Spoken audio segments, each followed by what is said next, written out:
It looks so weird without my sunglasses Oh, though, there you because are. it looks so weird without my sunglasses. Kinda does. Hold on, give me a second. I gotta do something real quick.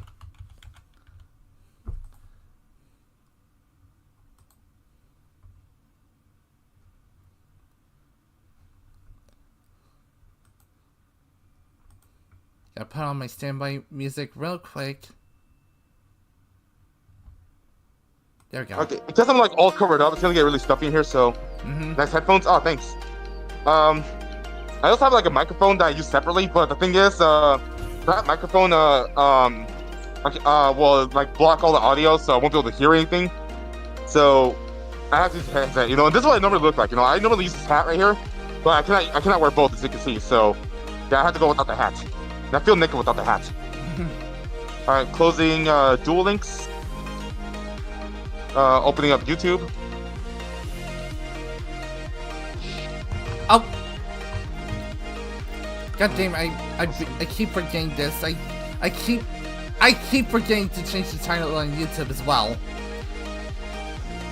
Like I multi-stream. I stream on both the YouTube and Twitch at the same time.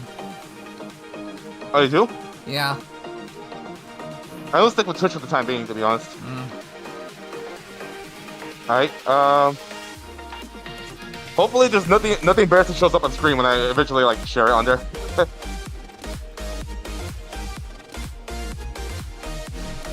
see. Wait, Monitor 1?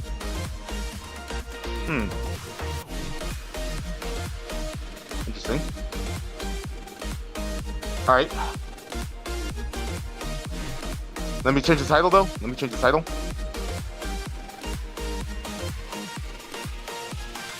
Just chatting. Alright.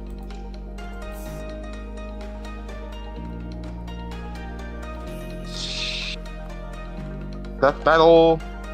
Oh. Death battles with Zephy Blades.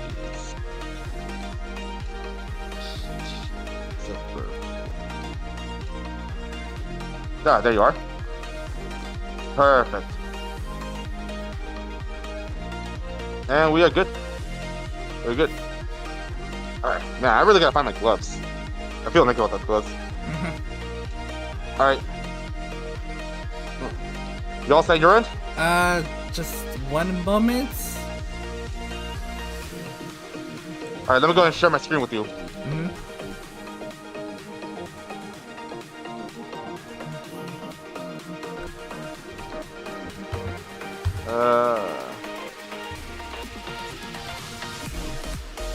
Alright. There we go. Alright, you should be able to see it now. And Yep, I see now. alrighty. So let me go ahead and are you live now? Yep. Alright, let me go ahead and lurker stream. Oh, let's see. Wait, how to? Oh, for this. Oh, wait. That'll work. Alright, I'm gonna see what your screen looks like. Alright.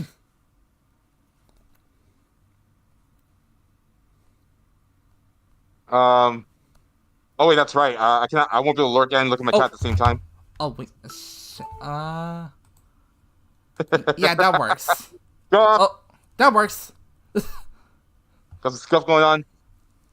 Wow, yeah, it's starting to get bright out there. Let me go ahead and turn off my lights because the sunlight will keep me company.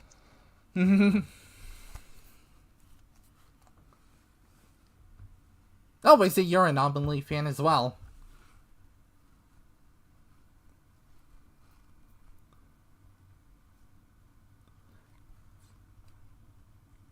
Alright. Okay,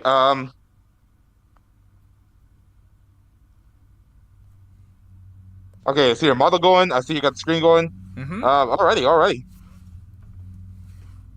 Now I have footage. Now I have footage to use when I eventually edit everything together.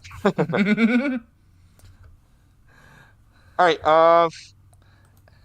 Since you just went live on your end, I'm gonna go ahead and introduce myself to your viewers. This the name is Richter Phoenix from Arizona. I'm a variety streamer who also likes to play card games. Hey. Yeah, you usually see this guy playing either Yu-Gi-Oh! Master Duel or Duel Links, or even sometimes Pokemon TCG Online. Yep. Alright. Alright. Alright. So Huh? alright, so Seppi, how about you introduce yourself one more time? Yeah. For those on your end who well, I guess are just arriving. Hi, my name is Zephyr Blaze BT. Or just Zephyr Blaze. Or I also go by Zeph or Zeppy. Partially because people keep mispronouncing my name sometimes. You know, I have actually made a drinking game out of that. Though Oh, I don't drink alcohol, so it's kind of shady, but still, it's safer. Neither do I. Alright, but yeah, I am a Dimension Hopper VTuber, or basically an alien. Basically an alien without multiverse theory, basically. And my goals on Twitch my main goals are to eventually find a home and to eventually put on the best show the Infinity has ever seen. The Infinity is what I call the multiverse. But while all that is in the works, I'm here on Twitch playing mainly RPGs and occasionally platformers. Yeah. So some of my personal favorites are like Final Fantasy V and the Spark the Electric Jester series, which is like a clone of. Well, it's heavily inspired by Sonic the Hedgehog, but at this point, it's like its own identity, you know. You know, I actually saw that game in action during a speedrunning event. They were speedrunning the Electric Jester 3. Oh. And oh boy, hopefully nothing on screen is embarrassing me right now. Well, let's see. I see Amelie. I see Nextaku. I see Yu-Gi-Oh! Strike, Digital Circus, and Iron Mouse Clip. What seems going by the thumbnail on the sub is a wholesome one, or Connor Dog. That's what it's called. He has his own YouTube channel. You know what's funny enough? I first came across him when I was looking up a game called Fear and Hunger, a game that a friend told me about. And he did a full-blown playthrough, and you know what? I'll admit his content was pretty funny while I was playing through it. While I was watching him play it. Wait, what kind of game is Fear and Hunger? I'm kind of getting horror vibes from the name alone. It kind of is. It was a game made through RPG Maker, and goddamn, that game is fucked up. Oh God. It is now. It does have a unique system though. It's like so it works like this. When you're in a battle, you don't just target the enemy that you want to attack. You can also target their limbs. There's a dismemberment system. Interesting. Oh God, I just saw some of the images on Google. Some of the enemies on Google Images. No. I ain't touching that with the 39 and a half foot pole. Oh yeah, I think it's best to watch somebody else play the game. But yeah, like this guy right here, Sea Dog VA. So Sea Dog, the C stands for Connor. Apparently these two collab so often that there's a whole channel dedicated to it. In fact, this is the name right there, Mousy Dog. Many people believe that these two are dating, and I'm inclined to believe that because I've seen their interactions. Maybe they are. You know what's funny though? I feel awful now because you know how I declared Iron Mouse my rival. You've been to my streams. I sometimes talk mad shit about her. Only to find out her backstory, like what she's actually going through. Yeah, she has like an immunodeficiency or disorder, right? Yeah, it's so bad that she cannot physically leave her home. Oh my God. I feel kind of bad now. Yeah. But hey, I'm gonna clarify now. I bash on Iron Mouse I bash on Iron Mouse the character, not the person. Um, you know, it's never gonna. But you know, because how big she is, how small I am, I'm not even a blip in the radar, so I can get away with talking mad shit about her. Uh, Honestly, and I'm kind of the same with Keisan from who is also from V Shoujo. She was actually the one who got me into VTubing in the first place. Kazon, really? Yeah, Keisan. Yeah. It was back in 2021, a little before and after she returned as Keisan. Well, at least her, and not, at least it's someone else, and not Shy Lily. I spoke with way too many people who are inspired by Shy Lily. Oh god. Oh god. Actually, I think Shy Lily was around way after Keisan came back. Oh, but yeah, she's my hero. She's my hero. She may not know it right now, but she kind of helped me out of like a, let's just say, dark place at that time. That's all I'm going to go into on that story. I don't want to break things down, you know. Very common, very common. Like I mean that's a dream right there. Collabing with a big VTuber that you're into. You Yes. know, this will never happen. But if I ever do collab with Iron Mouse, I will declare my rivalry to her right then and there, and I will challenge her to something. Yeah. Honestly, same with me in case if I saw Keisan in the same chat room as me, first thing I'd do, I would probably pinch or slap myself to see if I was dreaming. Oh man. And second, this probably will take a lot of courage and like a hot minute, but I would eventually bring up the courage to ask her for a collab. Hopefully, we'll see. Zayfin, my friend, don't get your hopes up. You know, there's a reason why they say never meet your heroes. I know, and that has kind of happened with me before. But that's another long story. We'll talk about it someday. All right. So the first matchup we're gonna see is the one that you're hyped about. The moment I brought it up. What? Sorry, I was distracted for a minute. What were you saying? Right then. I'm saying the first matchup we're gonna see is the one that hyped you up the moment I brought it up. Oh right, Saitama versus Popeye. And look, Noxtaco reacted to it. That's funny. All right, this fight is like straight up bonkers, my friend. So I'm gonna see how far we get into it before you start laughing your ass off. Yeah, that's what we're here for, to bonkers. And no ads, please. At the very least, this one is at the start of the video instead of in the middle. Don't get your hopes up. I know.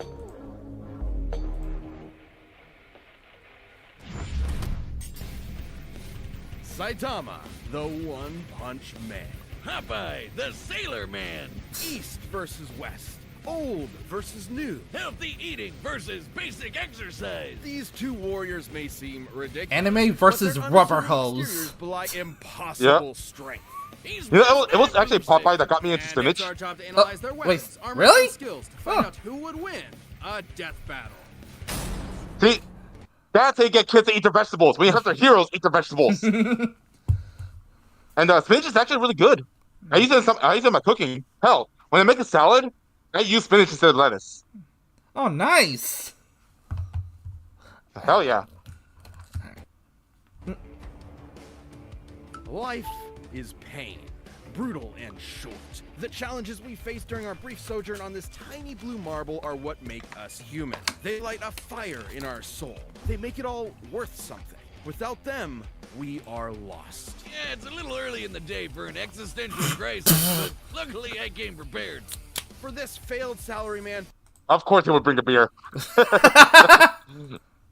all it took to get that fiery passion back was to save this butt chin child from a crab monster in What? underwear. Really? That was Yep, We're barely a minute in, and we're already watching messed up. that's images. already. Come on. Yep, that's how it started. That's how it freaking started. sense. This man He was saved a bunch of. Saitama, and He saved was a. going to be What looks like a tiny version of Stan Smith from American Dad, from friggin' Larry the Lobster. fiery passion back was to save. Oh, by the way, if that face looks familiar, he looks a lot like what's his name from Psycho Mob 100. Mob. He looks a lot like Mob. Hmm. Who also got a death battle episode. This But that's not surprising because it was made by both these series have been made by the same creator. Wait, seriously? Yeah, Psycho Mob 100 and One Punch Man. One Punch Man were both made by One. Oh my god, that's amazing. butt chin child from a crab monster in underwear. That was a sentence. This man was Saitama, and he was going to be a superhero. And so he trained, pushing his body beyond its limits and shattering the boundaries of humanity. So hard, his freaking hair fell Oh, out. excuse me, you Saitama's got a lot of strength phlegm grew in my throat. exponentially day- You okay? Yeah, I'm fine. Just got a lot of phlegm in my throat right now. All right. And my God, Saitama worked out so intensely that he lost all his hair. Day by day, with the goal of becoming the greatest hero who ever lived. And much to his horror, that's exactly what he got. All it took was one punch.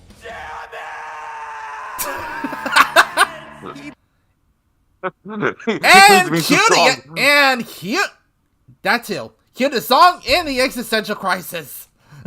Right. You know, when I first heard of the concept of One Punch Man, I started bashing on it. The first thing that came to mind was, okay, this is stupid. Why would I watch an anime about a guy who's guaranteed to win? Mm-hmm. Only to find out that that's kind of the point. He hates it. and before I knew it, I ended up binge watching the entire first season. Yeah, it's actually really good. That reminds me, It is. I still need to watch season 2. Same here. He Oh. became too strong. He became the one, the only, the infamous Kate Baldwin. I forgot about that!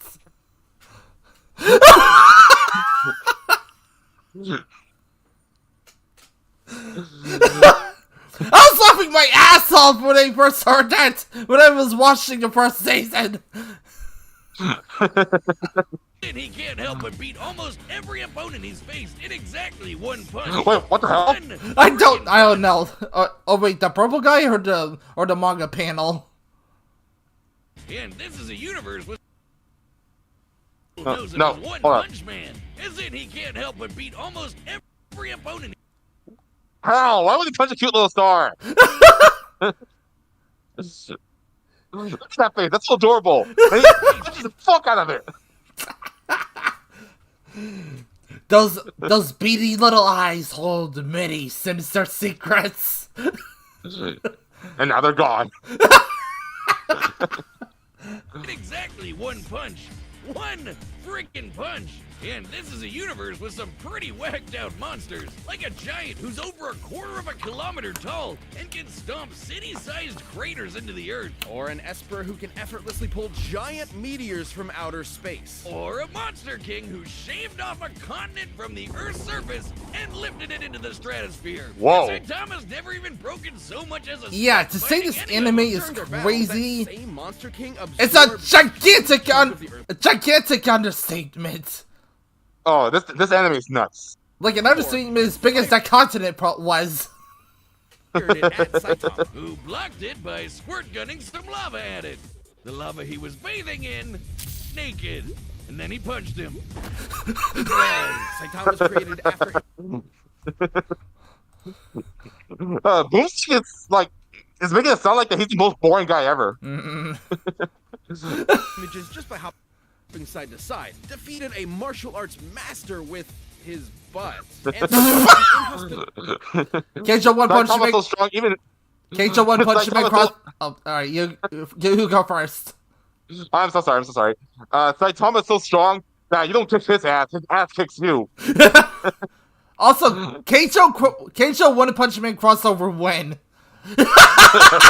Habitable vacuum of space after being kicked all the way to the moon and before jumping back to Earth in about 16 seconds. That's 8% the speed of light. Kinda like the time he blocked attacks from this alien dude who stated to move near light speed or punch so fast his fist starts to blue shift. You know, that thing that happens when you approach the speed of light? Saitama utilizes his absurdly superhuman strength and speed with techniques like his devastating normal punch. Man, Saitama, you are lame.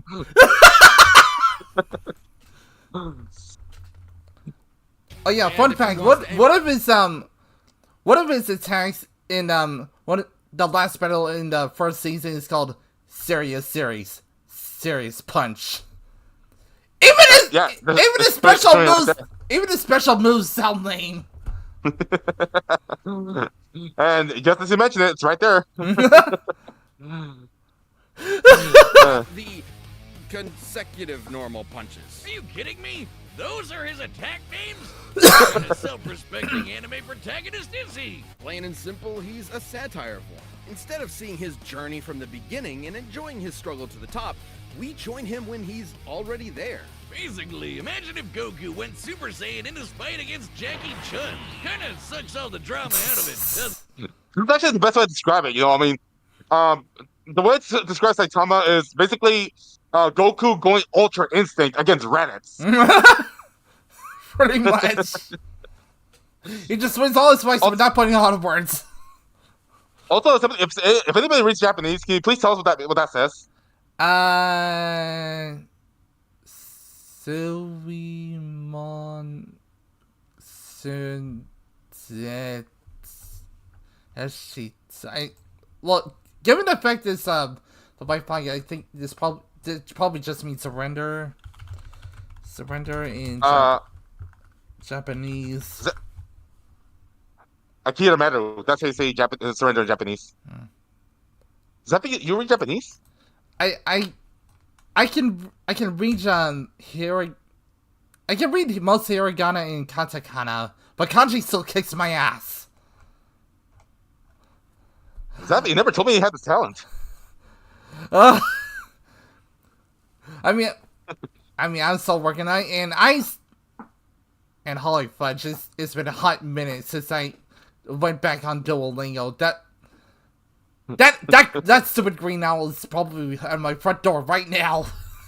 And that's the point. Far from the power fantasy the genre is known for, Saitama's life became an existential nightmare. Without suitable conflict, the struggle that had heretofore defined him became meaningless. His new reality was inescapably boring. Which is really saying something when he can decimate mountains without even hitting them, or shatter asteroids that rank a 9 on the Torino scale. For those not in the Torino, that's equal to 1 trillion tons of TNT. This guy's training must have been insane. That would be 100 push-ups, 100 sit-ups, 100 squats, and a 10-kilometer run every single day. And that's it. Bodybuilders take notes. Bodybuilders, martial artists, everyone take notes.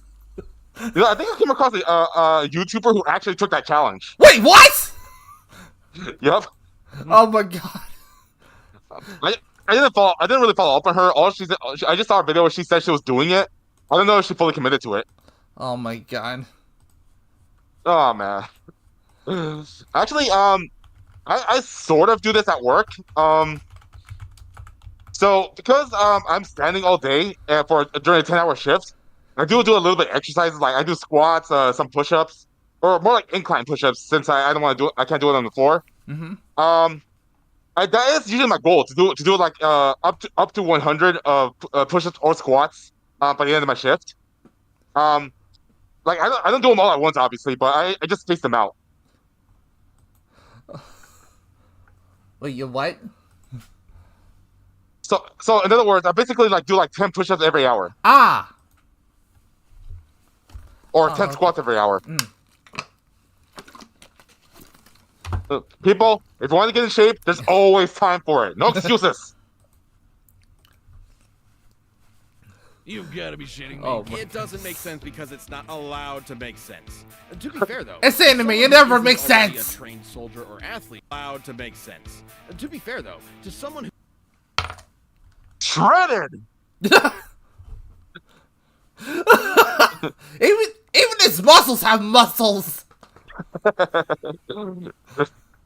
You need to have muscles. You need to have muscles on your muscles. You need to have muscles on your eyeballs.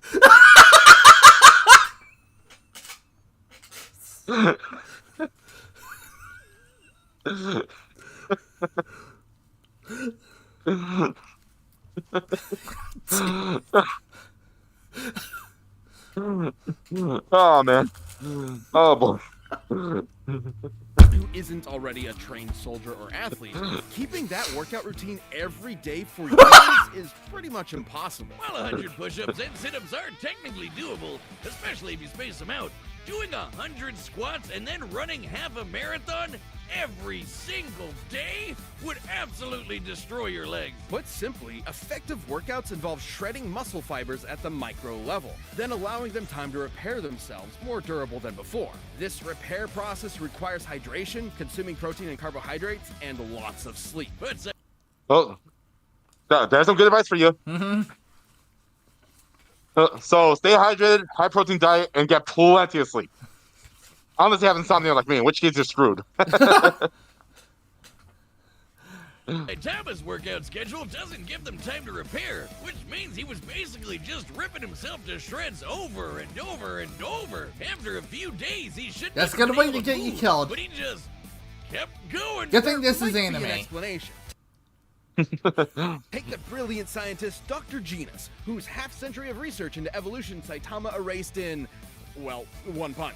According to Genus's hypothesis, Saitama's training broke his limiter. Basically, every living thing on Earth has a limit to their natural abilities. At some point, no matter how badass they are, they'll plateau. Wait a minute. Have I peaked? I gotta go to the gym! There is some truth to that. So if you ever seen the chart, when you like keep track of your progress, you do see it go up, but eventually it becomes flat, you know, because you're not making any more progress. That's called the plateau effect. So you know, I mean, you can work out all you want. I mean, eventually you're gonna stop losing the weight, and you're gonna start getting muscles, and even then, you know, I mean, you're only gonna be able to like lift so much. You know what I'm saying? Wait, he Hey, can. Zippy, are you in shape? Wait, I'm sorry. He can wiggle his ears too. Apparently so, and I've actually met a few people who can do that. Pretty rare though. I think I can wiggle the tips on my ears. Hey Zippy, are you in shape? Not quite. I got like a sort of a bold, sort of a pudge. Hey, Me too. Good morning. Hey, Nikini, how's it going? We're watching. Me and Richter here are watching some death battle vids. Nikini, how you doing?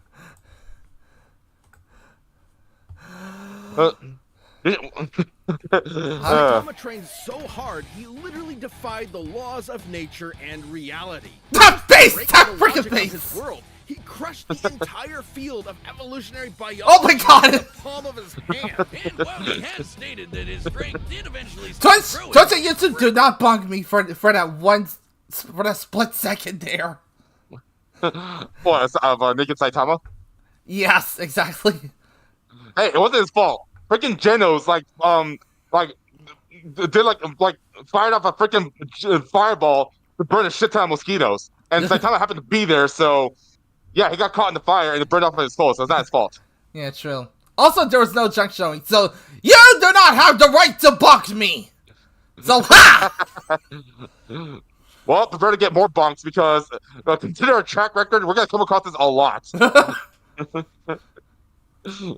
Can we please get one safe death battle?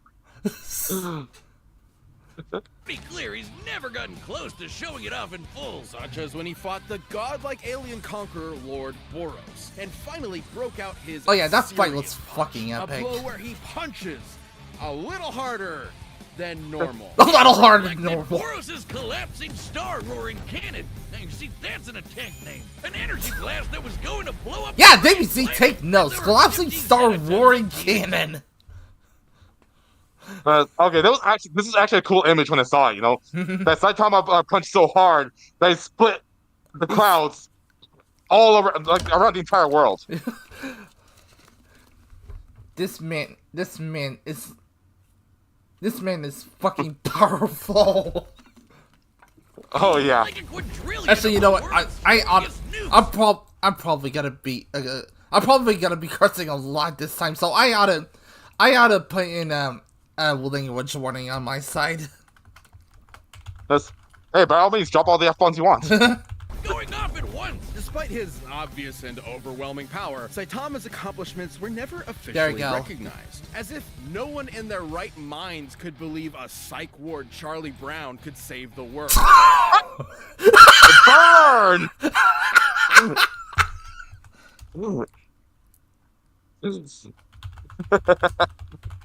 Hey, I got another one. What? Caillou Shepparton. Come again? Caillou. Oh!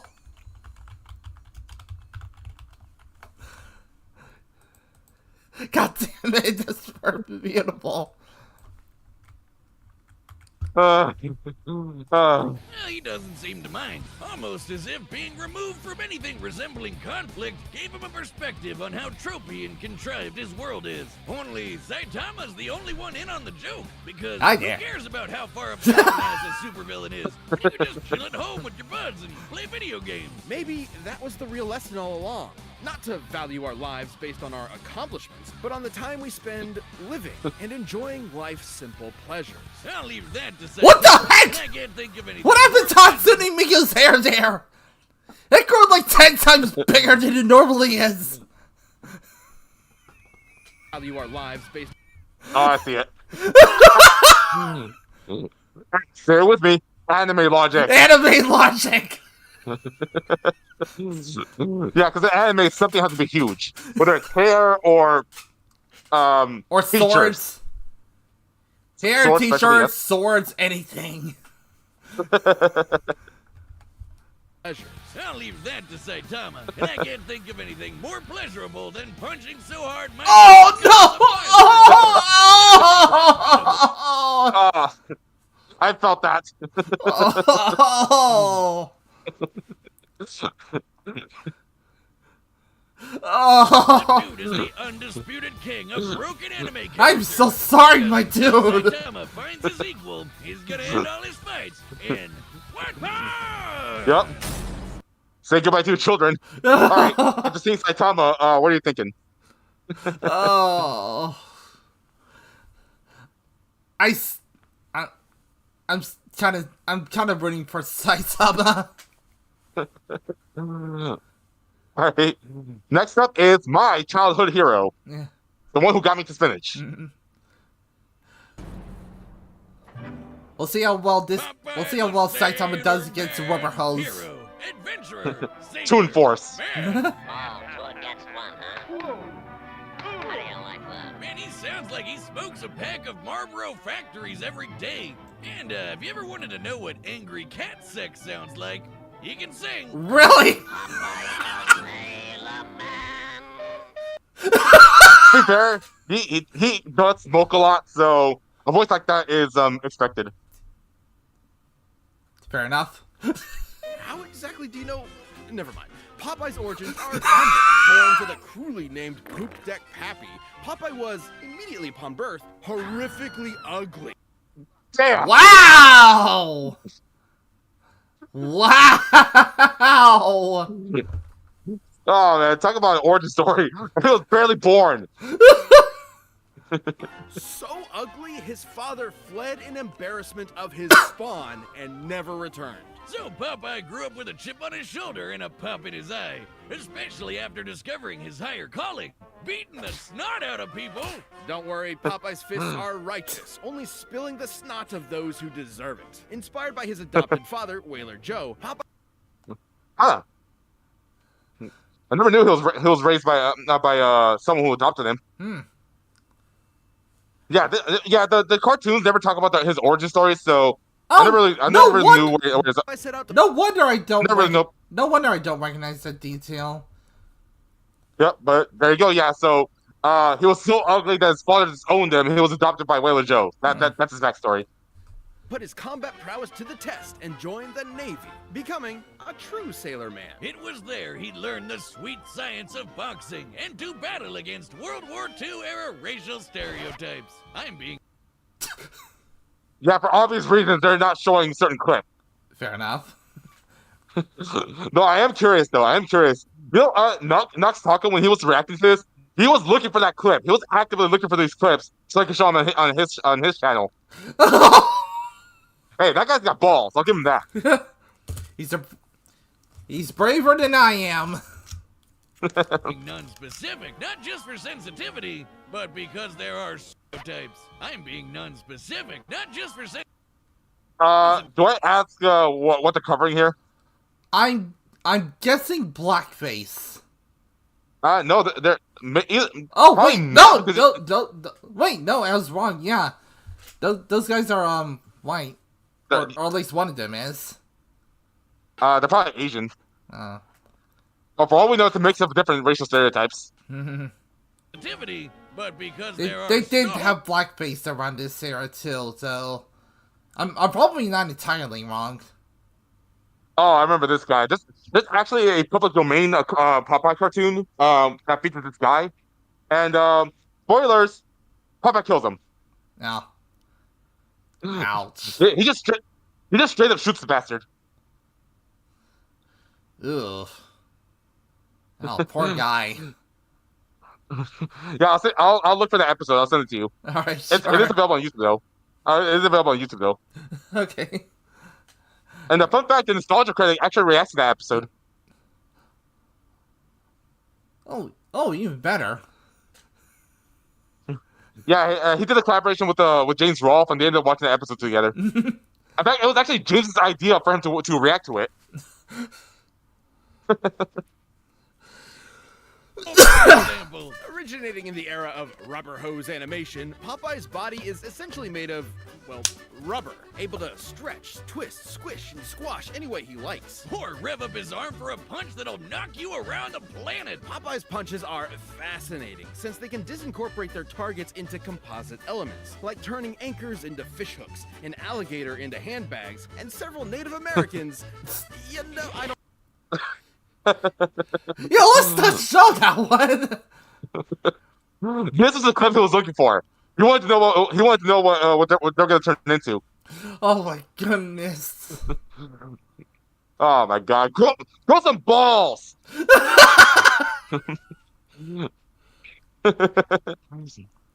Don't leave us hanging like this. Don't even want to know. I think the reason's pretty simple, Wiz. He's a cartoon. He can basically do whatever he wants. He can shoot fire from his corncob pipe, pull a canyon closed, punch bolts of lightning out of the air, and even give the sun a black eye. Judging by the distance the sun is from the Earth, as well as the time it took for the high striker puck to reach it, the puck must have been moving at 500 times the speed of light. In order to generate. Oh, is he that gonna force, turn into the Popeye angry must stuff have from swung Mario? his fist Probably. just as fast. Hell, he's even shadowboxed so fast he somehow occupied two places at once and hit himself. So, was he just born this way? Is being ugly the secret to pulling insane bullshit superpowers out of your ass? Casually walked into that. That's funny. What is this man made of? Aside from Yeah. rubber. As if so. You might want to get on that, buddy. Ha ha, no. The secret to Popeye's immense physical strength. There it is. Simply the That's what we were virtue waiting for. of nutrition. I knew you'd find a way to make it lame. Specifically, Popeye has spent his life consuming a miracle herb that has turned him from a mere sailor into a veritable god. There you go, people. Eat your vegetables. It'll go hair on your chest. Spinach. Propaganda straight from the bean counters at Big Vegetable. You'll never get me to eat my greens. Oh, I remember this episode. Wait, is that Powerpuff Girls? That's Powerpuff Girls, yeah. That was the broccoli episode, and they were clearly trying to get kids to eat the broccoli. Well, joke's on them because I already like broccoli. Hey, fun fact about myself. My mother got me to eat broccoli by telling me that they were little trees, and I thought they were so adorable that well, I ate them. So whenever I go whenever we went to a like a Chinese place, for example, I always tell her uh, "¿Qué little arbolitos?" I basically say, "I want the little trees." Oh, that is adorable. Oh, I'm gonna teach my children that, you know. It's damn Oh yeah, you, it's pass no on the the animal pass flight. on the family lie. That's what we always do. Sometimes you got see. Sometimes to get people to do something they don't want, you gotta trick your brain. You know, I mean, in my case, I'm more likely to exercise if I'm playing a video game, Hmm. which I do. Oh yeah, and like I remember some Wii games that help do that, like Wii Sports and a couple other games. Especially on Switch. The Switch has a lot of programs, such as boxing, it has a Ring Fit. Oh, they'll kick your ass, dude. They'll kick Oh your yeah, ass. Ring Fit. I have Ring Fit. That game is no joke. It'll beat your ass until you have no ass. I ought to get that one of these days too. Do you already have a Switch? Yes, I do have a Switch. You're already halfway there. And great alcohol for me. Originating in Persia, Spinacia oleracea is a leafy green nutrient and antioxidant-rich vegetable that can help prevent cancer and reduce blood pressure. And apparently imbue your I need to eat more biceps with salads. the power of God and anime. While a normal can of spinach contains about 44 calories, when Ugh. used in Popeye's world, its effects are multiplied. Not only does it immediately increase Popeye's already impressive strength and speed even further, it makes him virtually impervious to harm. It lets him fly, turn invisible, shapeshift his body into literally anything, and even survive the universe getting turned off. That's right. This The big fuck? whatever the hell that thing is apparently God, and he turned off reality in order to kill Popeye and his friends. Cause why not? Except guess what? Popeye was fine. Why? Yeah. Some kind of wannabe Mickey Mouse with angel wings and a hedgehog turned off the freaking universe. And Popeye's all like, man.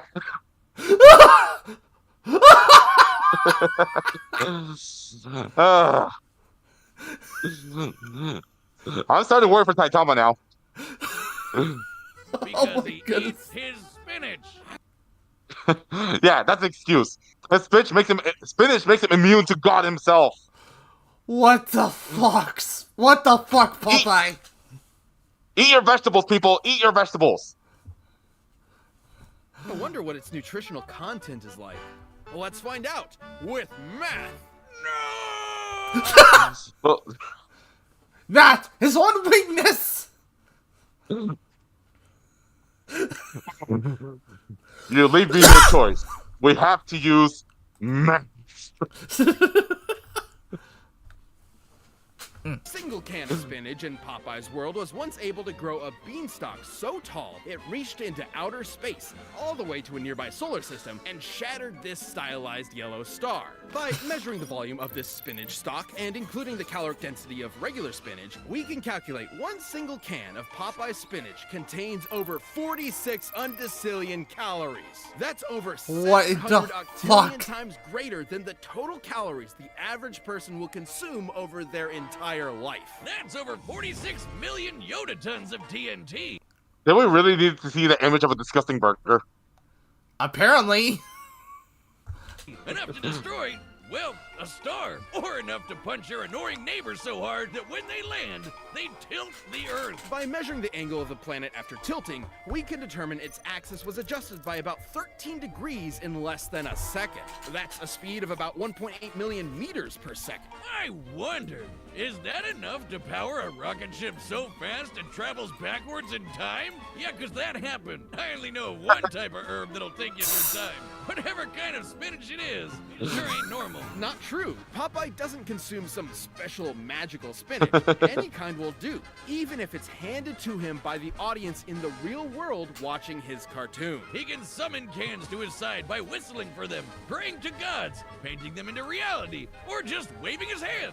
The dude has literally been disintegrated into nothingness. Then his nothingness grabbed a spinach can out of nowhere and ate it. Nothing ate it. His nothing. And then he came back with his. I don't know. He can even punch so hard he tears the film strip he's being animated on, or exit his cartoon to beat the shit out of. Oh, Popeye, he manifested into reality. Why would you punch him?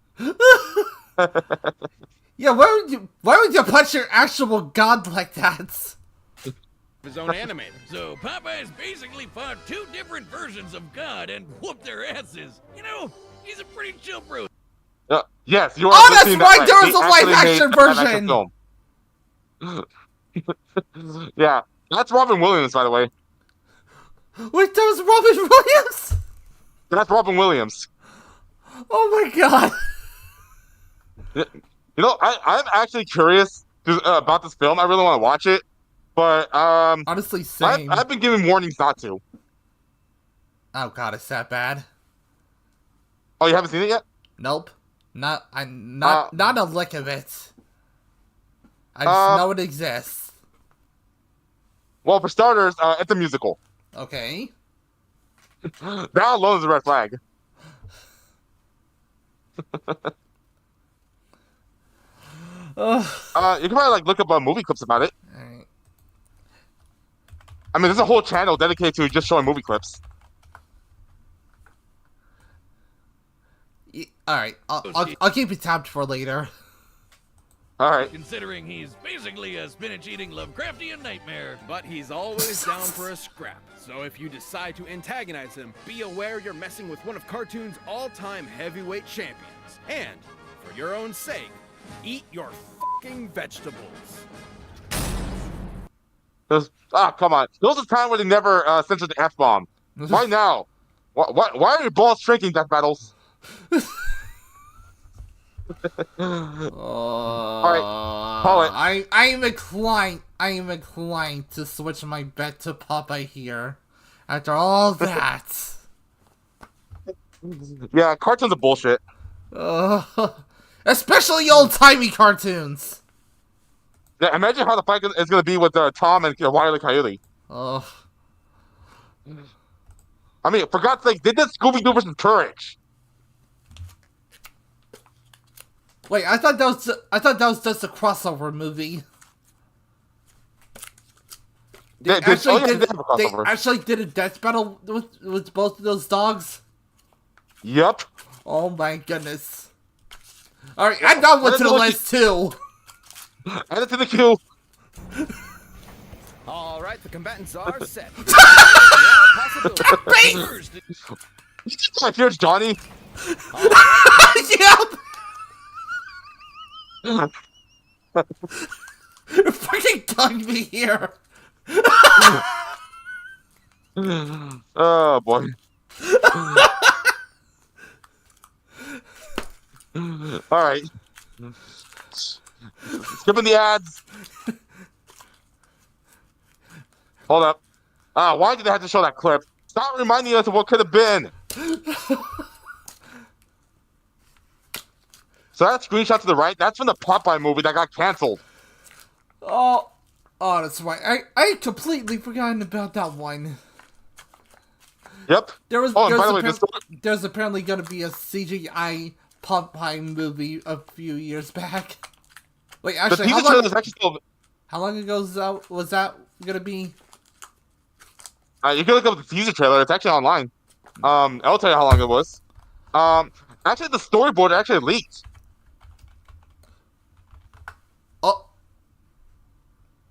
Oh, really?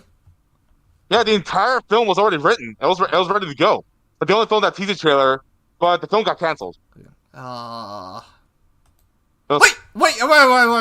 I'm sorry. Getting Tartakovsky out of hand in this movie? Wait, didn't Tartakovsky was working on it? The man behind freaking Samurai Jack and Powerpuff Girls? Yep, he was working on this. He was the writer. And guess what? You know why I got canceled? Why? 2 words. Brace yourself. Oh, are you holding on to your ass? Mm-hmm. Emoji movie. God fucking damn it! Yep. Why? Why, Sonny? We could have had something so much better than a hot mess you'll pull out of your asses. Oh no, it wasn't Sony. It was Illumination Studios. Elimination, excuse me. Yep. But still, why? Oh my god. Skipping the ads, skipping the ads, skipping the ads. Oh, of course it starts to convenience store. Time for a death battle! Oh, we forgot to do the thing. We forgot to do the thing. It's time for Death Battle!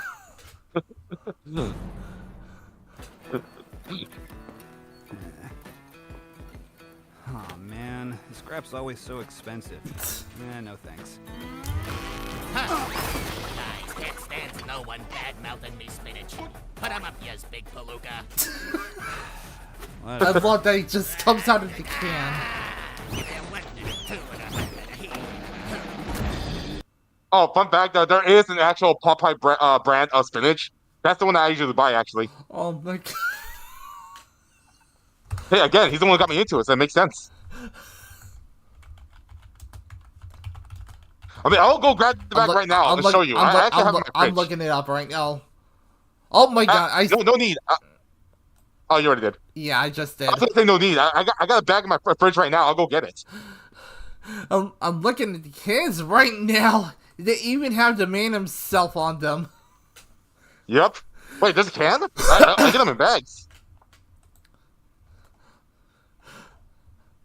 They even have Popeye in the bags. That's what they just said. I told you. I got one in my fridge. I was gonna show you. Well, no need because you already looked it up. Yeah.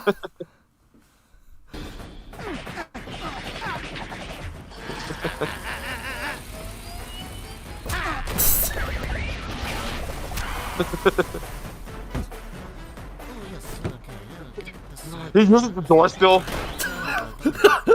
Well, blow me down. You ain't got a scratch on yas. I know, right? Overwhelming strength is so boring. I can't read that. Oh! Oh wow!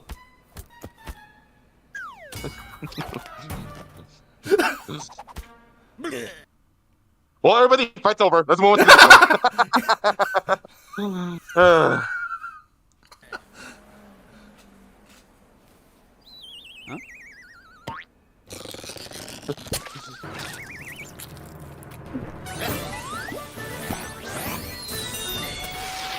Missed opportunity. Why didn't you use the song? Copyright, maybe? It's public domain. Oh. Oh, he is? Then that's true. Then yeah, huge missed opportunity. Well, I don't know if Popeye himself is not public domain, but the cartoon itself is. I mean, some of the old cartoons are actually public domain, and they use that song. Oh. So they could have used it still. God damn it, Death Battle.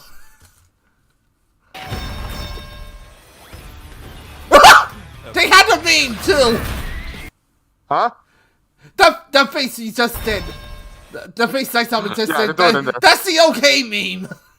Just the uninterested face with the flat okay. Okay.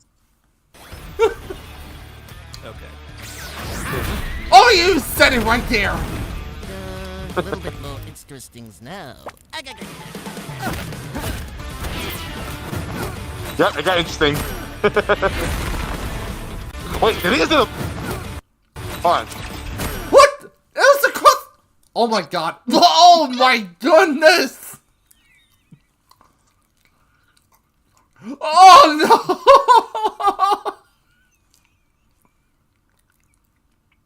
And the look on Saito's face is what sold it.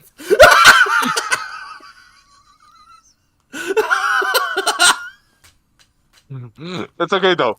They got balls of steel. Probably, literally, at this point.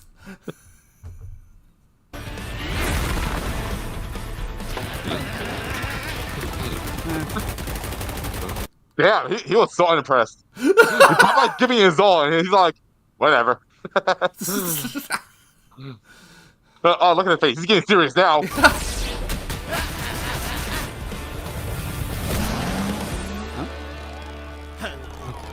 Zoom force, bitch! He's freaking Luffy! He punched him so hard that he changed the animation! He ate the gum fruits! You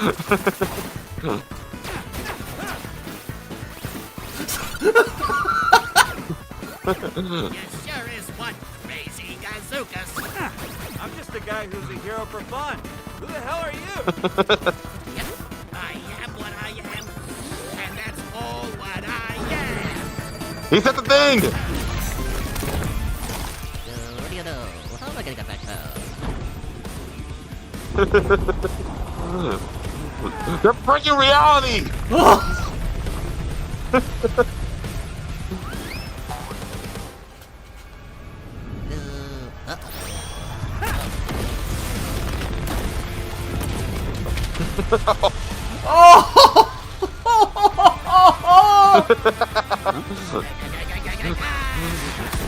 Wait, what the Wait, I'm sorry, did he seriously change the animation like that still? Yup. That's so fucking glorious!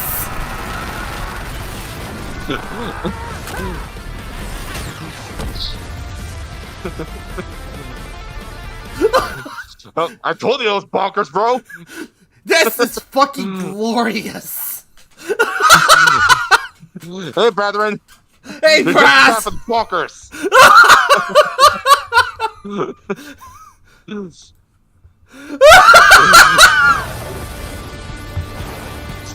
Oh, anime moment right here.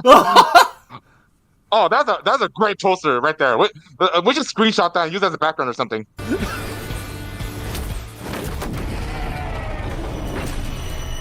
Yes!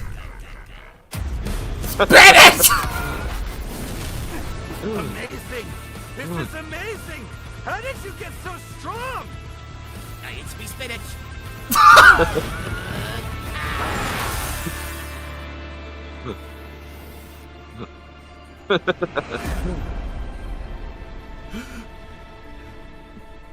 Oh, back to this. Can this be? My heart's beating so fast. Oh my god, I just got wholesome. Ache. I can feel them again. That's all I can stand, 'cause I can't stand no more. I never thought it would happen. A serious fight. I found it! You know what? If Saitama loses this, he's gonna die happy. Yeah, he really will be. Thank you, weird spinach mascot.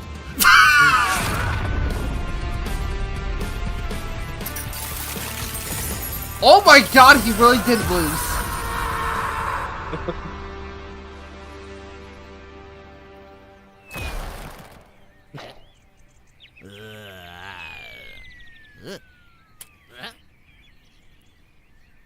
Oh, What?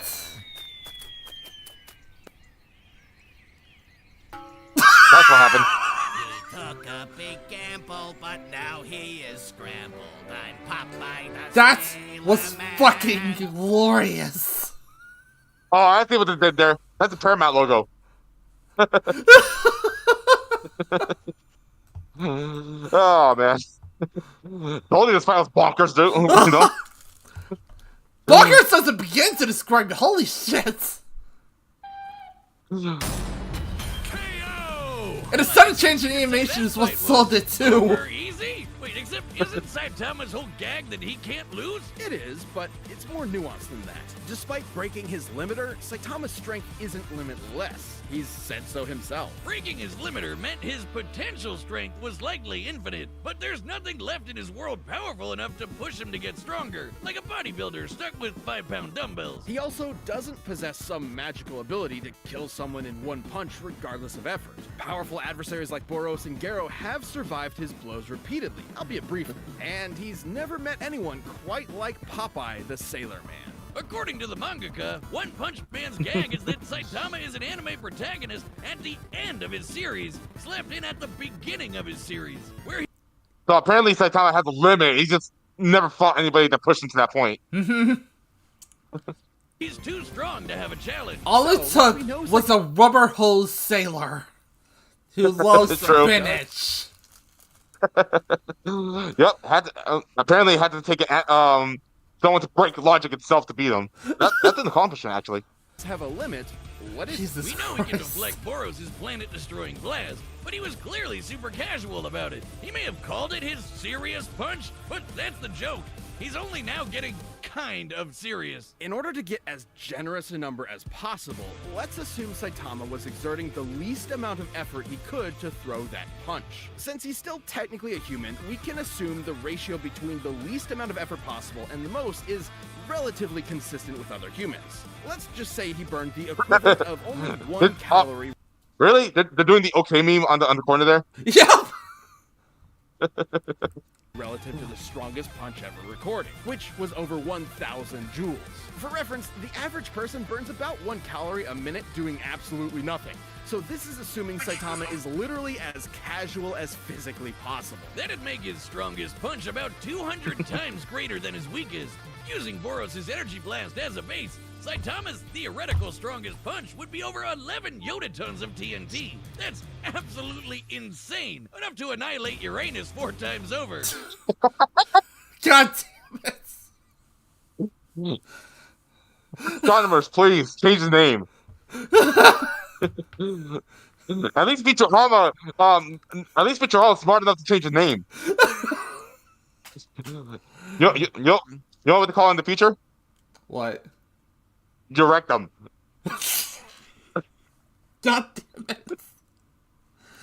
Well, that's impressive, but it's still far less than Popeye's star-busting power, which was millions of times greater. Sure, this is only an estimate. We don't know Saitama's full strength exactly. But the point is, whatever it may be, it can be measured. That's right, but trying to compare them with just numbers isn't the whole story. While Saitama can break his world fairly easily, it's still a semi-realistic world that generally obeys the laws of physics. Popeye in his world, on the other hand, can't really be measured at all. The dude's occupied 2 places at the same time, ripped the film strip he's animated on, and knocked out the guy drawing him. Can't do math to figure that out. Popeye's just on a whole other level of bullshit. Even if Saitama was strong enough to kill Popeye in 1 punch, Popeye has survived being fully disintegrated, only to recover good as new. Hell, God turned off all of reality and Popeye just ignored it.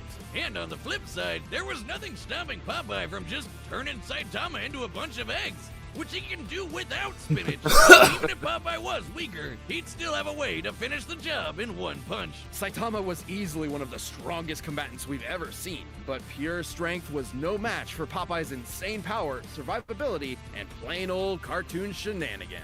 If you thought nothing could match the One Punch Man, now you know Popeye's spinach can. The winner is Popeye. Oh my god. Don't, That was an awesome fight. don't fuck with the Sailor Man. Don't fuck with spinach. I'm gonna That's start eating more salads now. I'm gonna start eating more salads now. I gotta get in shape, you know? I mean, I got a gut to get rid of. Which is doing pretty good, you know? I mean, I've lost like 20 pounds so far. Oh, that's really good. Holy shit. You know what? I'm a big Popeye fan. I gotta finish up the segment with the theme song.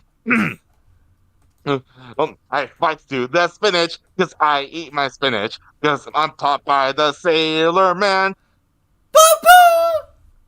I think I botched the lyrics, but you know what? I'm okay with that. Oh. All right. I'm just Oh, oh. speechless after that. This. All right. So what's next in the queue? Oh, you want to see Scooby versus Scourge, right? Yeah, yeah. That freaking. Better watch this than Velma. Please tell me it's the original Velma and not the god-awful Hulu Velma. Oh no, Velma does not play a factor here, especially since Scooby's not even in that one. Thank Okay, God. good. But here it is, right here, as promised. And they're even advertising the movie, straight out of nowhere. Oh, I like the name of this theme song, "Forever Terror Night." Have you ever seen the movie Scooby Doo on Zombie Island? It sounds a lot like that song. Terror Time Again. Mm-hmm. It's Terror Time Again. Oh, that is a good song. That's a really good song.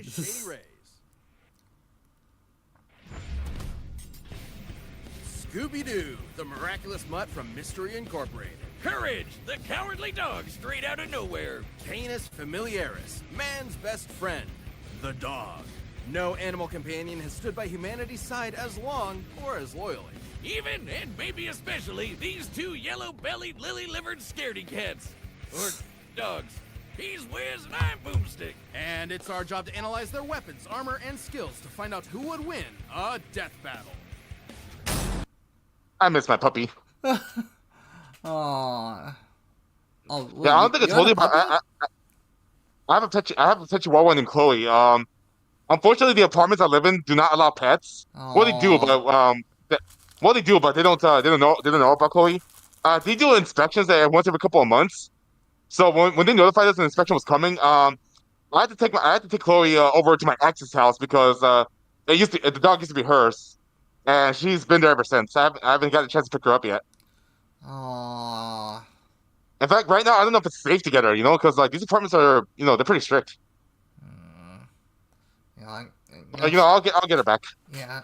I do miss Chloe. Yeah, I'm sure she misses you too. Aww. Oh, she does. She does. Every time she sees me, she just like pulled a Dino on me. Pulled the what? Dino from the Flintstones. Dino. Dino. Oh, Dino. There you go.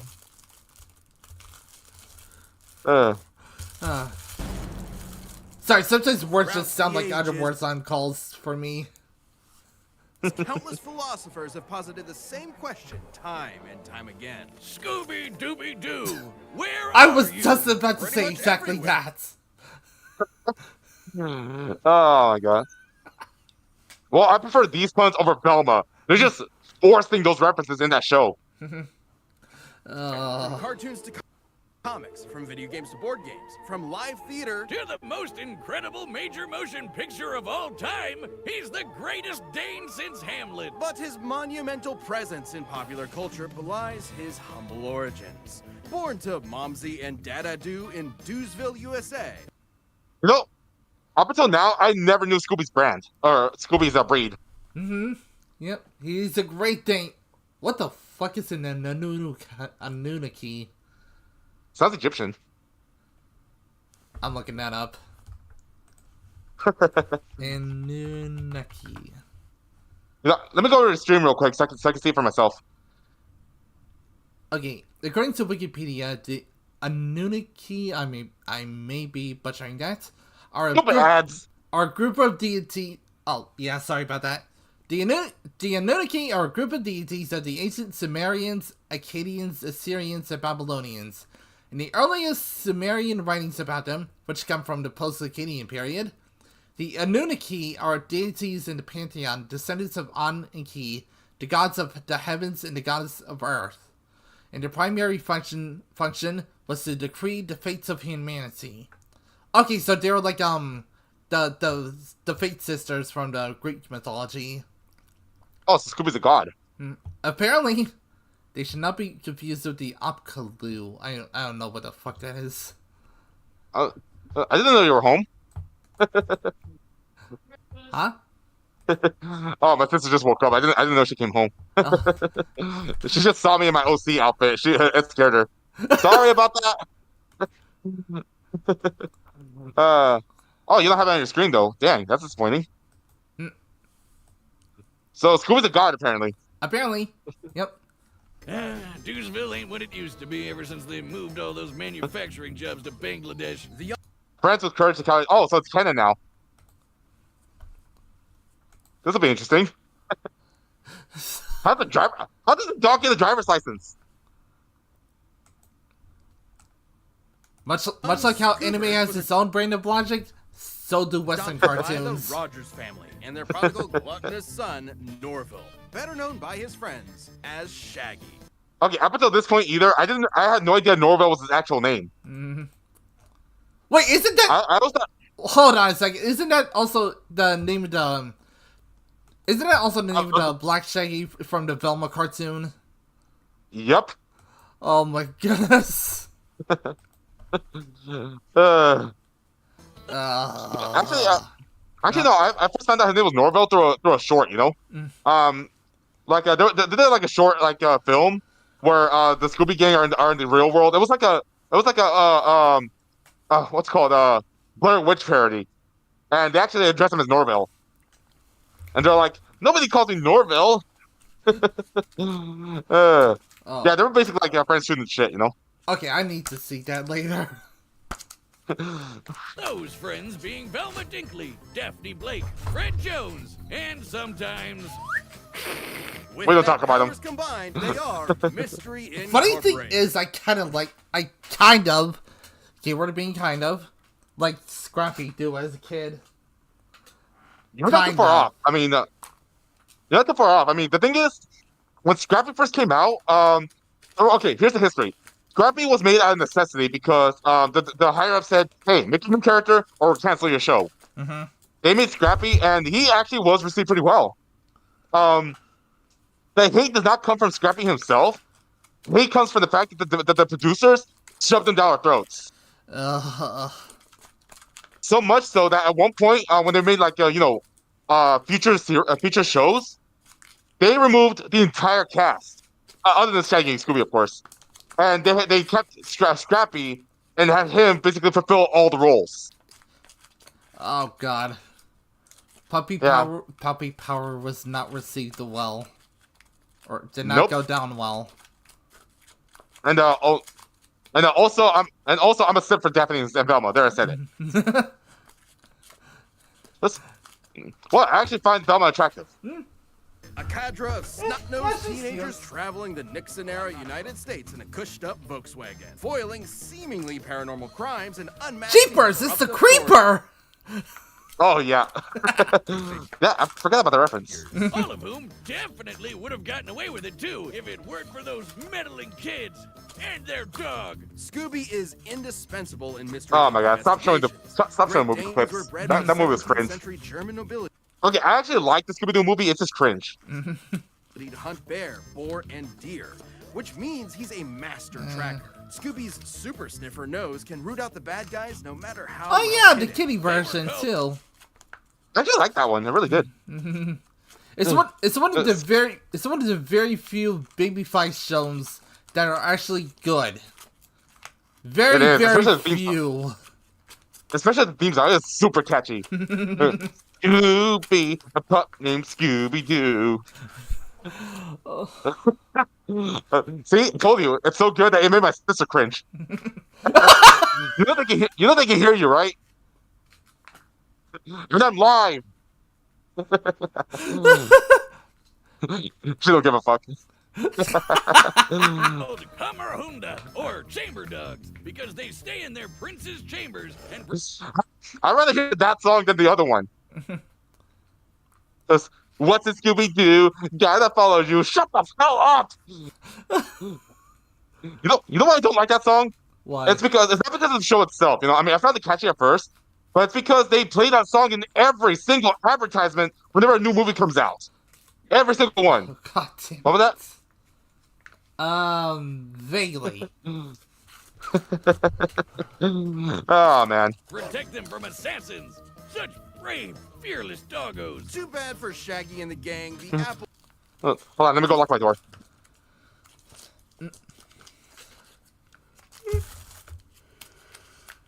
Hey,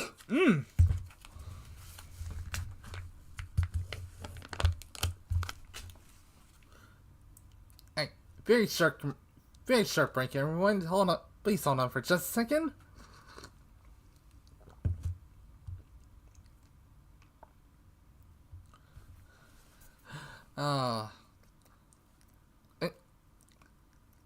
So how's everyone doing? I hope you're doing well. So bet that boss, Amen. That's all you just. Alright, I'm back. Hold up. Oh. I'm putting my headset. Sorry, my sister just left for work and I had to go lock the door. No worries. And since we're watching death battles, I might as well drink the blood of my enemies.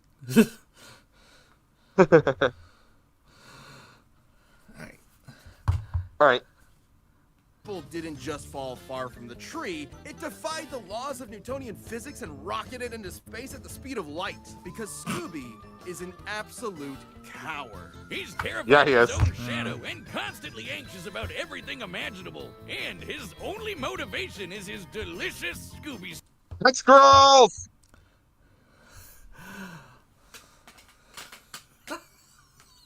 Hey, next girls make good music and they're pretty hot. Well, except for the blondie. I'm sorry, the blondie I do not find attractive. I find her scary. Yeah, I'm with you there. Which makes it so baffling that he's actually kind of a badass. Scooby's a master of the dupe, a classic technique of cartoon. I forgot that he also cross-dresses! Furries, eat your heart out. Yeah, did you forget? He cross-dresses. Yeah. Both him and Shaggy. Sometimes called the power of positive assertion. How did you fall for this? People are fucking Really blind, that's why. Scooby flexes his mastery of disguise to fool would-be attackers, like seducing zombies as a belly dancer, or tricking a jester. I need to know that one. Fool would-be attackers, like seducing zombies as a belly dancer. I did not need to know this. Or tricking a jester into entering an existential crisis. This man was so thoroughly convinced to rethink his entire life, he went all the way home and got into bed before realizing he'd been fooled. Obviously, these disguises shouldn't work at all, but Scooby's just so supernaturally talented, they just do. Beautiful. See, this is a perfect example of someone in their right mind. Wait. And before that's his actual grandma. Huh? And before that's his actual relative. I'm calling it now. I would think that that's anyone but Boomstick in an awful wig and makeup. That's mom. I knew it! I fucking called it! By the way, it's highly implied that Sarge from Red vs. Blue is his father.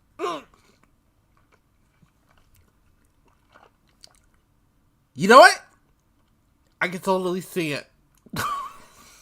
Oh, and by the way, they did do a crossover episode with Red vs. Blue, and it's canon. Wait, who fought? Like Sergeant Church? Sarge, yeah. It's highly implied that Sarge is Boomstick's father. Before Rooster Teeth got a hold of Death Battles, they did do a crossover episode, and it is canon to Red vs. Blue, that episode. And that's when the implications came in. Wait, then who did Sarge fight? No, Sarge didn't fight. So basically, the episode starts with the Red vs. Blue guys. Mm-hmm. And what the hell? Hold on. Apparently, my laptop has not been charging. Let me fix that real quick. What the hell? I know, right? Okay, so the episode starts out with the Red vs. Blue guys. They're basically they were chatting it up, and they randomly brought this up. They were like, "Hey, who do you think will win between Carolina and Meta?" And that's where they came in. Oh! Wait, I think I saw that episode a long time ago. God damn it! Wait, if no. you watch Red vs. Blue, Huh? If you watch Red vs. Blue, you probably did come across that episode. Yeah, probably. Because again, it is canon.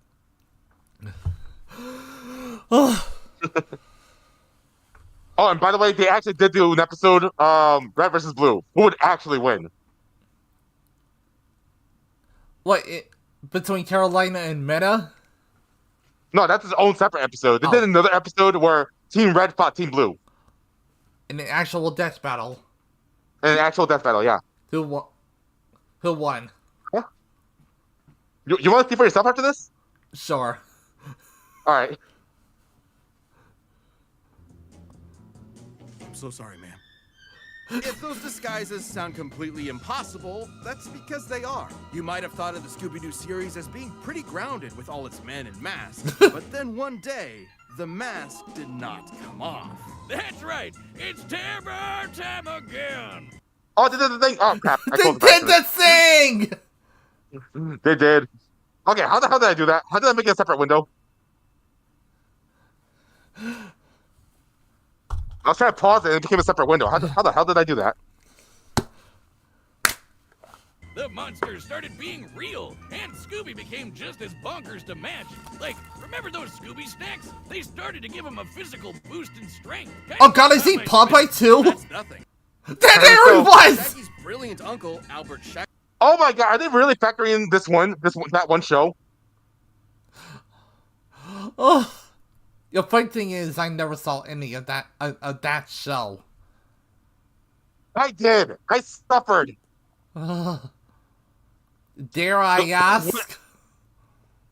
Was one episode that traumatized me. Not because of any like weird imagery or whatever, but because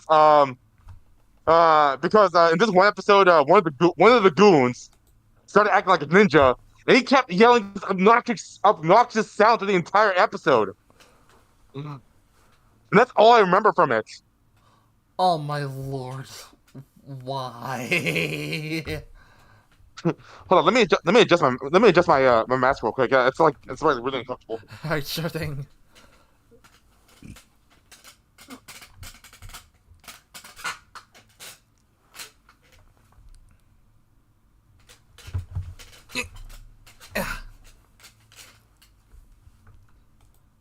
Another shark break, everybody.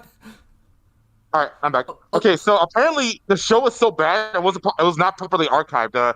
It's called Shaggy Scooby-Doo Get a Clue. That's what it's called. Oh. You can find a few episodes, but majority of them is lost media. Wasn't that show on like Kids WB like a long time ago? It was on WB a long time ago. You know, I challenge you to look at the intro and see if you can sit through it. Yeah, even the intro is bad. I'll keep it tapped. Shackleford upgraded those snacks with nanite technology, giving them a variety of different effects. Everything from invisibility, robotic armor, force fields, super intelligence. Alright, there's a bunch of clips from the show right now. What the heck is this show? Yeah, what? The animation, yeah, even the animation's bad. So apparently, his uncle had to move away. Here's the lore. His uncle had to move away, and apparently his uncle's a scientist. And while he was house sitting at his mansion, they came across the Scooby snacks that were genetically altered to basically give him bullshit animation powers. And there's a villain, an evil German scientist with a metal claw. Doesn't that sound familiar? Who's trying to get a hold of that formula? Jesus freaking Christ. Yep.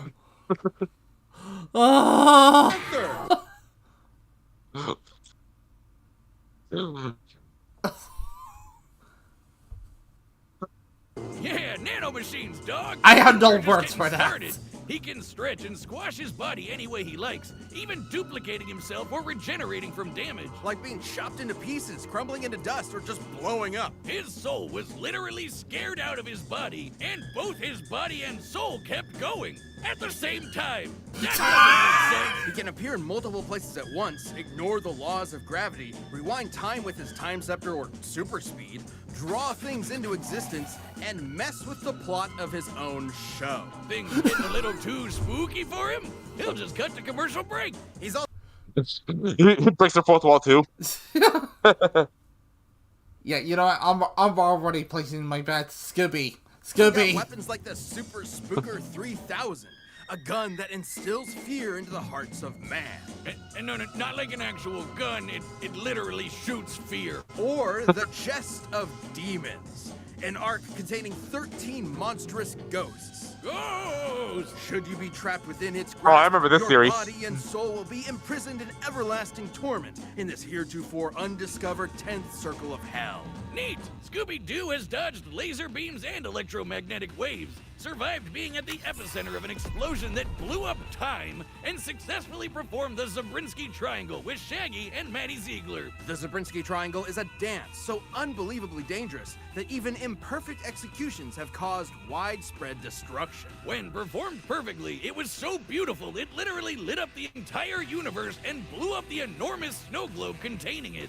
It makes sense if you watch the show. He pulls up the universe. What the fuck? Actually, no. This franchise it is doesn't. crazier than I remember. Literally, we can measure the volume of the broken glass compared to the size of our entire cosmos within it. In order to shatter what is essentially an enormous glass superstructure, each dancer would have to be generating enough energy to destroy our universe 11 quintillion times over. That's right. Maddie Ziegler is a universe buster. With Scooby-Doo as I don't even know who that is. But there was a time where they did have like celebrity guests on their show. Oh yeah, also- the new Scooby-Doo movies, right? Yeah, that's what it's called.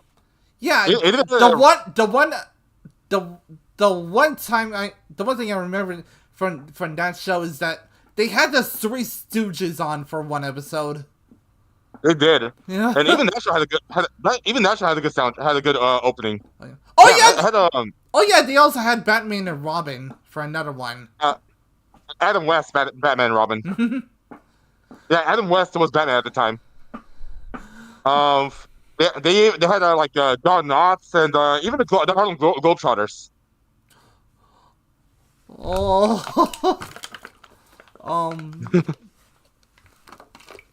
Are you snacking on something? no, I was drinking some water. I had a water bottle with me right now. Oh my god, my snacks! I gotta go get my snacks. What, are you gonna get some Scooby snacks?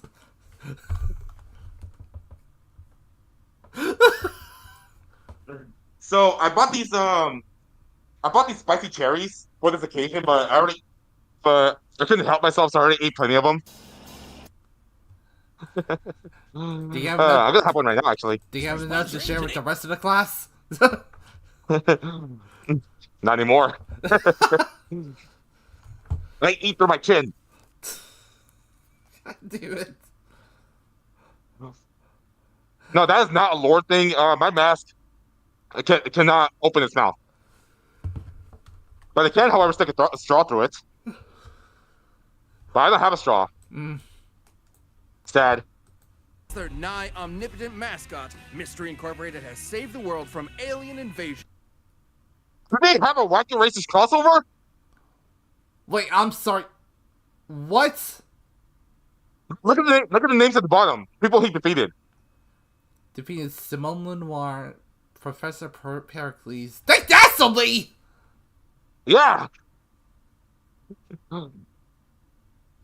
have a wacky racist crossover.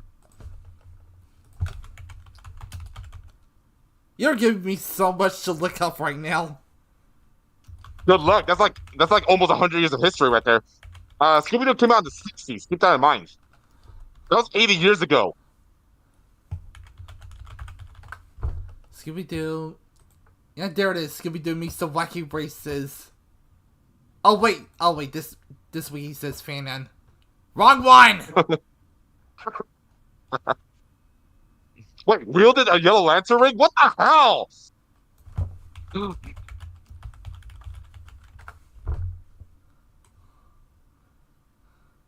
Swapped heads with Shaggy. I don't want to know what that looks like. I think that was on the pup named Scooby-Doo show. Oh god, no. Wielded the power of a yellow lantern ring. Oh! The moment I mention it, they bring it up.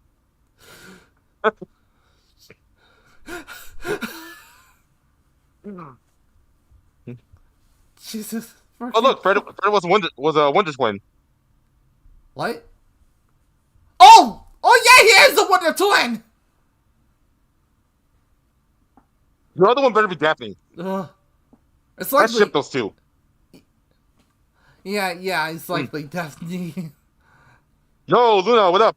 We're about to watch Scooby-Doo Fight Courage. Hi, And Luna. was even made a member of the Mystery Analysts of Gotham by Batman himself. Yes, Batman, the world's greatest detective. Oh, I was just talking Yeah, about but- them earlier. We were, yeah. I've actually seen a few episodes of the Adam West show, and it's at least for its time, it's actually not that bad. I think I saw one of the early movies a long time ago. Though, by today's standards, that's pretty cringe. I gotta warn you all. Yeah. Recognizes Scooby's skills. Even facing down and defeating the evil entity, an eldritch dark god, and surviving its death, which rewrote all of reality. Yeah, you know, the talking dog that crossed over with the Harlem Globetrotters. Oh my god! There we are! Not pre-watched. I swear, not pre-watched.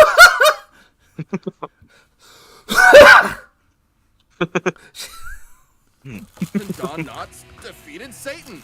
No biggie. So, where is Scooby-Doo? Defeated Satan, He's no solving biggie. mysteries and saving the world with his found family. Also, he's an alien. Wait, what? What? We were just talking about that. Yeah, you actually have to look that up.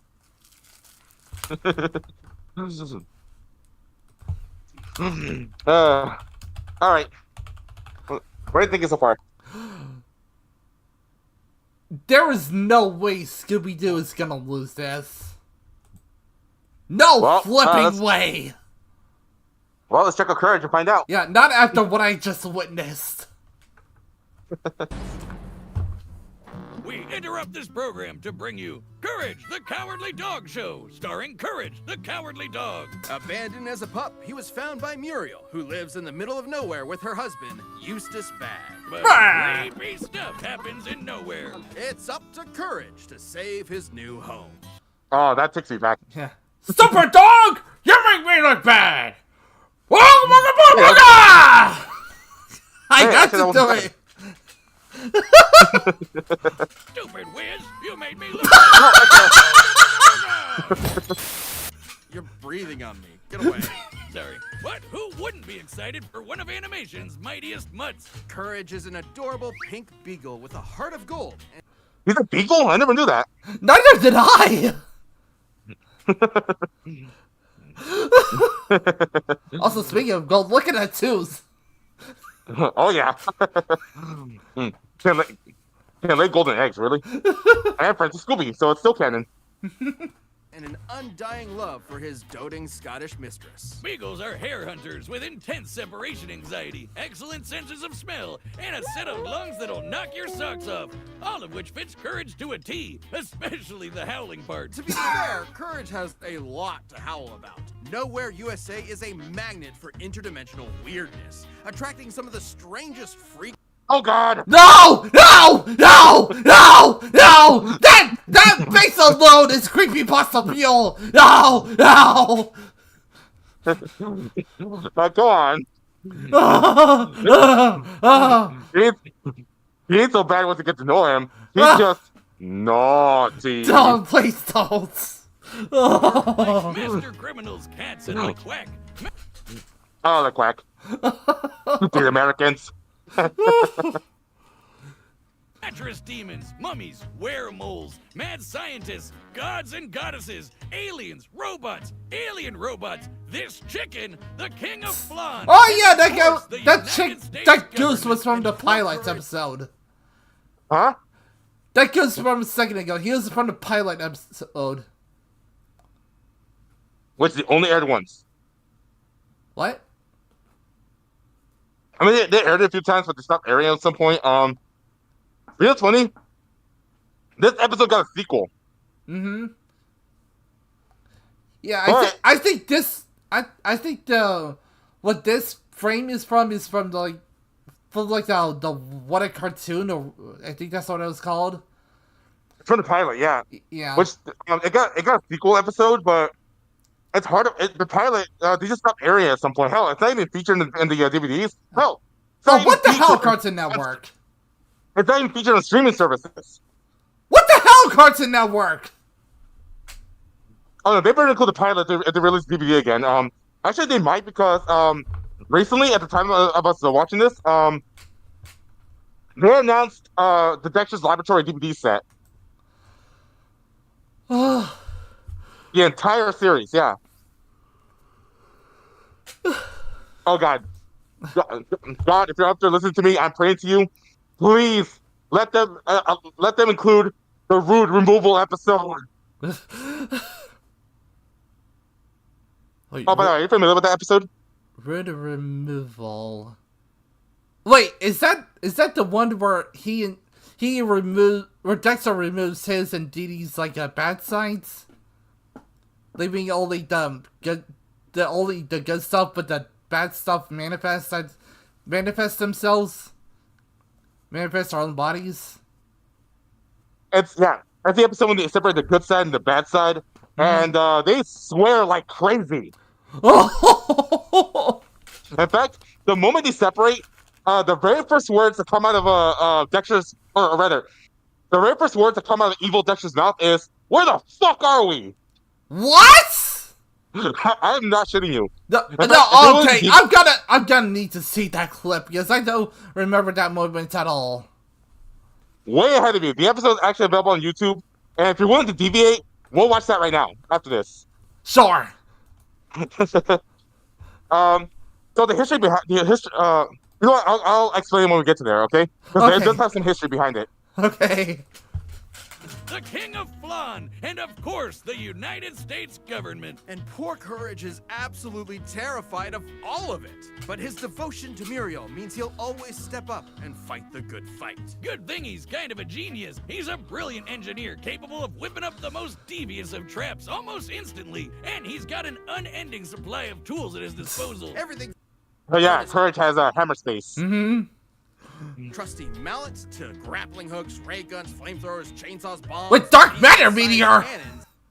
Cannons. That's from the movie. Don't explain it. Oh. And oh my God, that must have been one strong leash. Look at this. That survives a flamethrower. That survives a freaking chainsaw. That's one powerful leash. Jeez. What the fuck is that thing made of? Bombs, beagle-sized. Hey, Yasmin, how's it going? A mind control helmet, vampire hunting gear, and the God Bone. Okay, why are you factoring that in? It wasn't his to begin with. He just found it. An ancient artifact that is completely irresistible to any mortal dog, forcing them to lick it until they die. Except for Courage, of course. I guess if you have the willpower to stare down a gigantic purple foot. Oh, this one. Oh God, I feel sick just looking at that guy. Moving on. Mobster Yeah, please can do. resist even the most Oh, delicious no.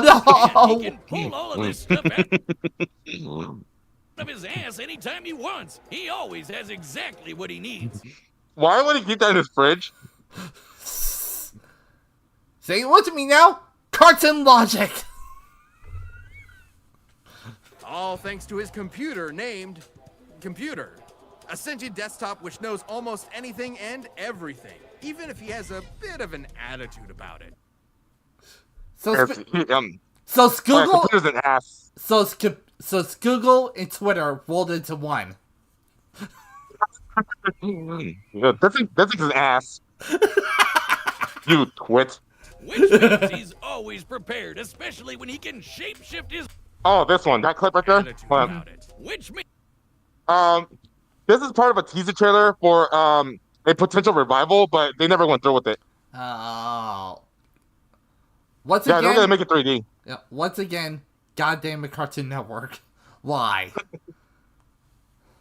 If they're gonna revive the show, I don't want it 3D. I want it to be traditionally animated. Means he's always prepared, especially when Without he can things are, shift his body I into don't think literally it's gonna anything be. he can think I don't of. think it's From gonna be inanimate traditional. objects to monsters to different animation mediums entirely. Courage usually uses this as a form of charades to communicate with others, but don't get it twisted. These aren't just visual animation gags. His body is actually shapeshifting. Courage's body is a canvas upon which his imagination runs Oh, wild. sorry about that. He can stretch to crazy lengths, shrink to microscopic sizes, turn invisible, appear anywhere he wants, or duplicate himself. He's also effectively immune to damage. Oh, he still feels Immune to damage? What do you call that? Look at that. He's same.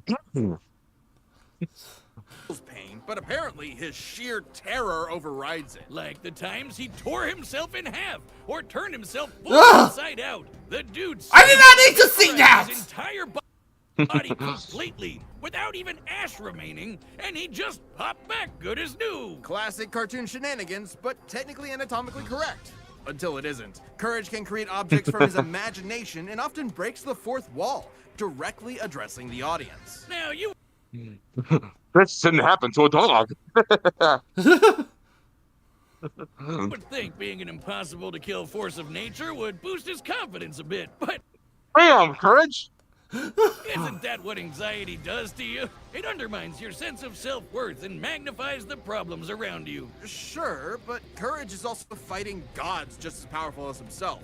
Like this enormous alien which could spike meteors so hard it spun the Earth 1,000 years into the future. That's crazy. Then Courage got shot out of a cannon that punched him through the moon, only to get slapped by that same alien and sent crashing back to the planet. And he was fine.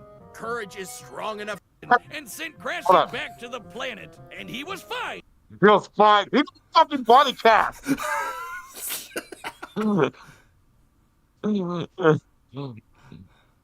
I know. Oh right. This episode, Eustace got dismembered. He's somehow still alive. Once again, and say it with me now, cartoon logic. Logic. Courage is strong enough to physically patch up holes in the ozone layer, hold stars in his hands, and scream so loud he shattered the sun. A scream like that would be like getting hit with over 100 septillion hydrogen bombs all at once, which is, you know, a lot. And keep in mind, the sound waves of his scream would have had to travel through the near vacuum of space. Basically a complete scientific impossibility. Next time you replace my beers in the fridge with LaCroix, I'm getting my boy Jack Spaniels to blow up the sun. You've been warned. That's not all. One time he operated a Peloton controlling a UFO and pedaled it fast enough to fly past Saturn, enter hyperspace, and cross the Milky Way galaxy. Though Courage's greatest challenge came from inside his very home. A monster who tortures his poor pooch every single day. A depraved Yeah, you don't psychotic even have to motherfucker. censor The it. We true all know prince who of it is. darkness, the greatest villain in cartoon history. Eustace! He even collected all of Courage's greatest foes like a Legion of Doom, all to mercilessly beat Courage to a pulp in a game of dodgeball. He gives all rednecks a bad name, Wiz. I want to end him. Low. Okay, well, Courage's accumulated PTSD always held him. Oh, suffer my curse. Oh man, if he's not freaking Fred, it was scary. Also, he's not a redneck. He's a farmer. Back until he met It a is kindred true. spirit, another cowardly monster hunting hound, Scooby-Doo. Oh yeah, I remember him. Together, they discover the source of Nowhere's weirdness, a dark matter meteor that That's dark matter meteor. Oh! Oh, well, what do you know? controlled reality itself. Originally, the meteor that wiped out the dinosaurs. Its dark matter can rewrite the laws of physics, control minds, and turn Courage into a giant kaiju. Taking the meteor for himself, Courage finally faced his fears, defeating this cicada queen goddess thing and saving his family once and for all. Yes, even God. Eustace. So let that be a lesson. God damn it, to he's any got who would Scooby encroach beat, upon the doesn't Bag's he? humble farm. It has a protector. He may be small, and he may be scared. Probably. But standing up to our fears is what makes us brave in the first place. That's why his name, Fears, is what Oh, I remember this episode. It was really, really wholesome. makes us brave in the first place. That's why his name is Courage. This episode of Death Battle. Skip it! Skip it! Skip it! And skipped. Alright. It's time for a death battle! It's time for a death battle! Oh, the adorable little doggos. Okay, you know what? That was adorable. That deserves a replay.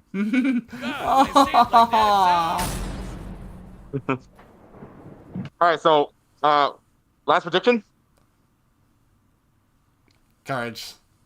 My original prediction was Scooby. I know I know I flip flop sometimes, but but now that you're giving me a chance, I do.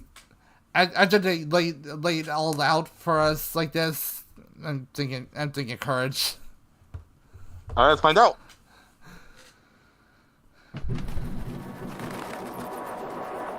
They did the thing! Ariel!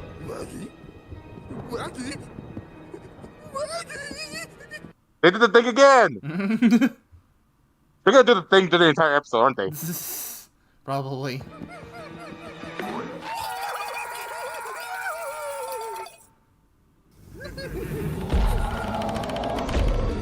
Oh god.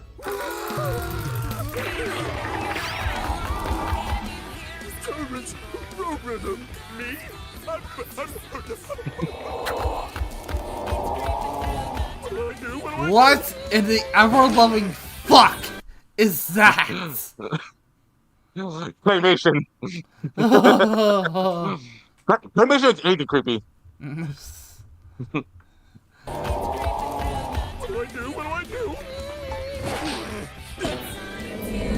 Take move, Courage. Nah, I'm gonna constantly adjusting myself here. Damn, it's annoying. But hey, what can I do? Oh, he got his mallet!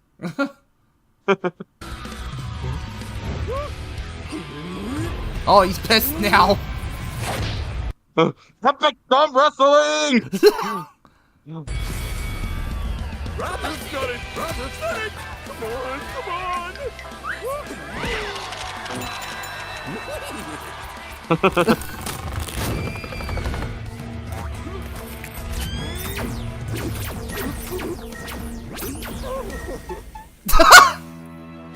Well, fight's over.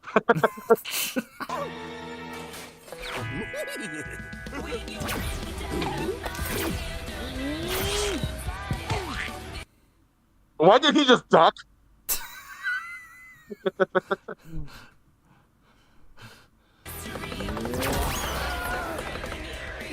How did he survive that?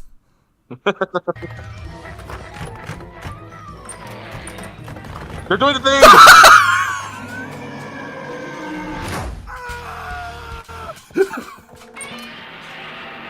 Is that got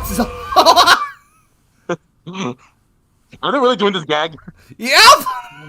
Oh, there's one more thing. Wait, who was that? Let me see. Oh, there's one more thing. Doctor Who, I guess? I don't freaking know. I never watched Doctor Who, so I can't confirm.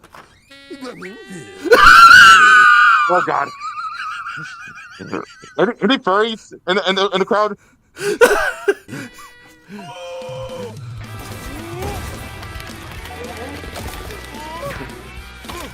How to defeat a Great Dane with a speech impediment, eh? You twit.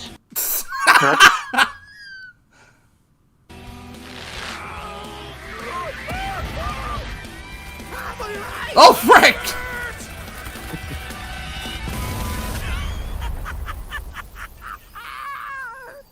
You actually survived that? The computer survived that? How did the computer survive? How did reality survive? Also, this place. Also, where'd they getting the Wi-Fi from? Once again, cartoon logic.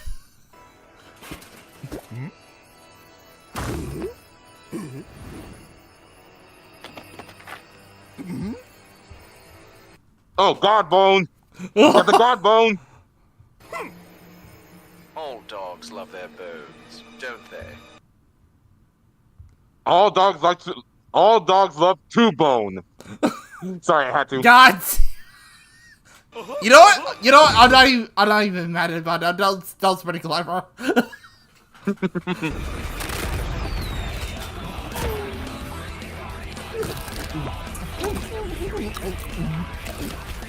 Oh no, the Scooby snacks.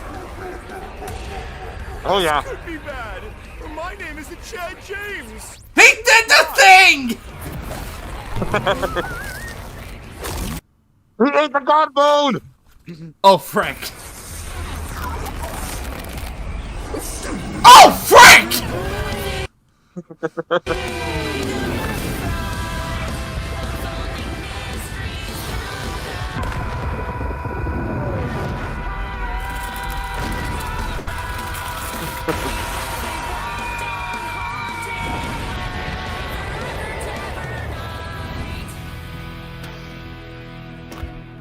Damn, they won't give up. Jesus. These are fighters. Remember me, bitches? How did he survive? Yeah, he did the thing. Also, why is he glitching out like that? Huh? His mask do what? was glitching out. Right? Stupid dogs! You made me look bad! What's her? Well! Ow! Ow! Cut it out!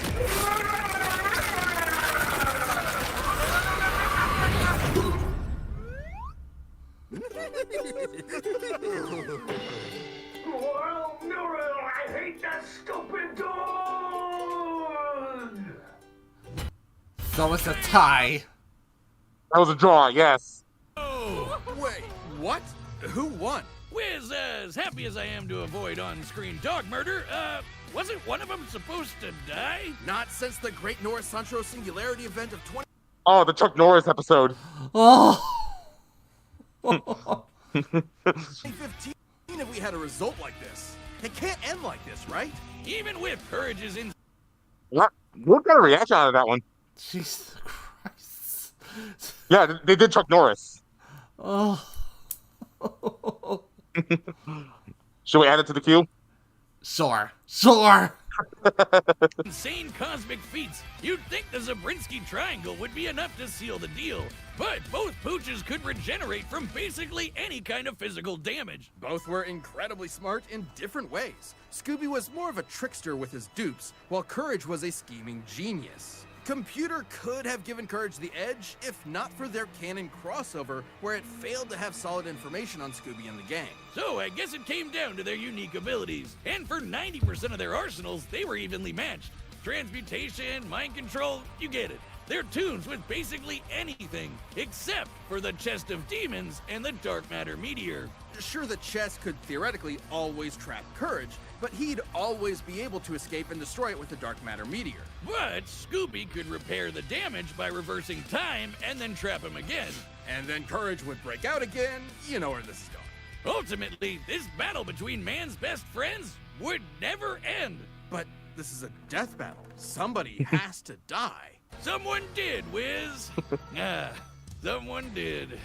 Anybody tell you that you're kind of scary sometimes? I don't like dog killers. Scooby and Courage were incredibly tough opponents that could go blow for blow for blow. They're not wrong. I mean, Smart, powerful, we did get a and death. incredibly broken. Doggone it, Wiz. I guess you could say Eustace had one hell of a rough day. I shih tzu not. Oh, whew, those were powerful.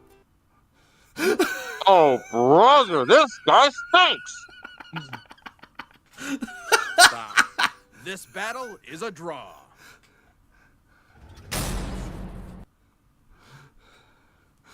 Were you disappointed? Honestly, no. I loved it. All right. Now, as promised, we're gonna do a deviation, a small deviation, and we're gonna watch the infamous Rude removal.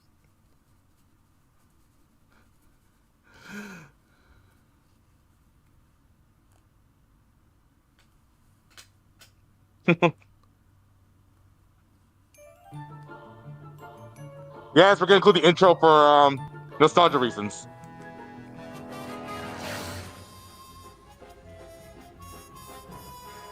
Oh my god, this takes me back. Yeah, This takes me back. Oh. Oh my god, the nostalgia.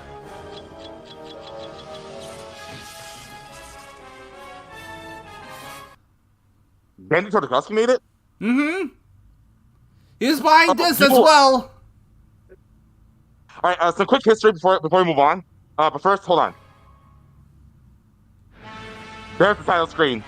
Oh! Oh! Yep. Oh, good. Now I can safely talk about it. Oh yeah! Oh yeah, Craig McCracken too. Hold on. Is there another name on here? Robert Zetti. Oh, I didn't show it. Okay, so before he worked on Family Guy, Seth MacFarlane actually worked on the show. Really? Yeah. So the history behind this episode was it was fully made, it was ready to air, and originally they were gonna air it with censors. They were gonna censor it. Mm. Oh god, please don't let this be the censored version. Anyways. Cartoon Network backed out of airing this episode, and they just sat in their archives. So eventually, Seth MacFarlane himself ended up releasing the episode on the Adult Swim Facebook page. Oh my goodness. They released it with a title that simply says "With Love from Adult Swim." So now we finally have access to this gem that was once lost media.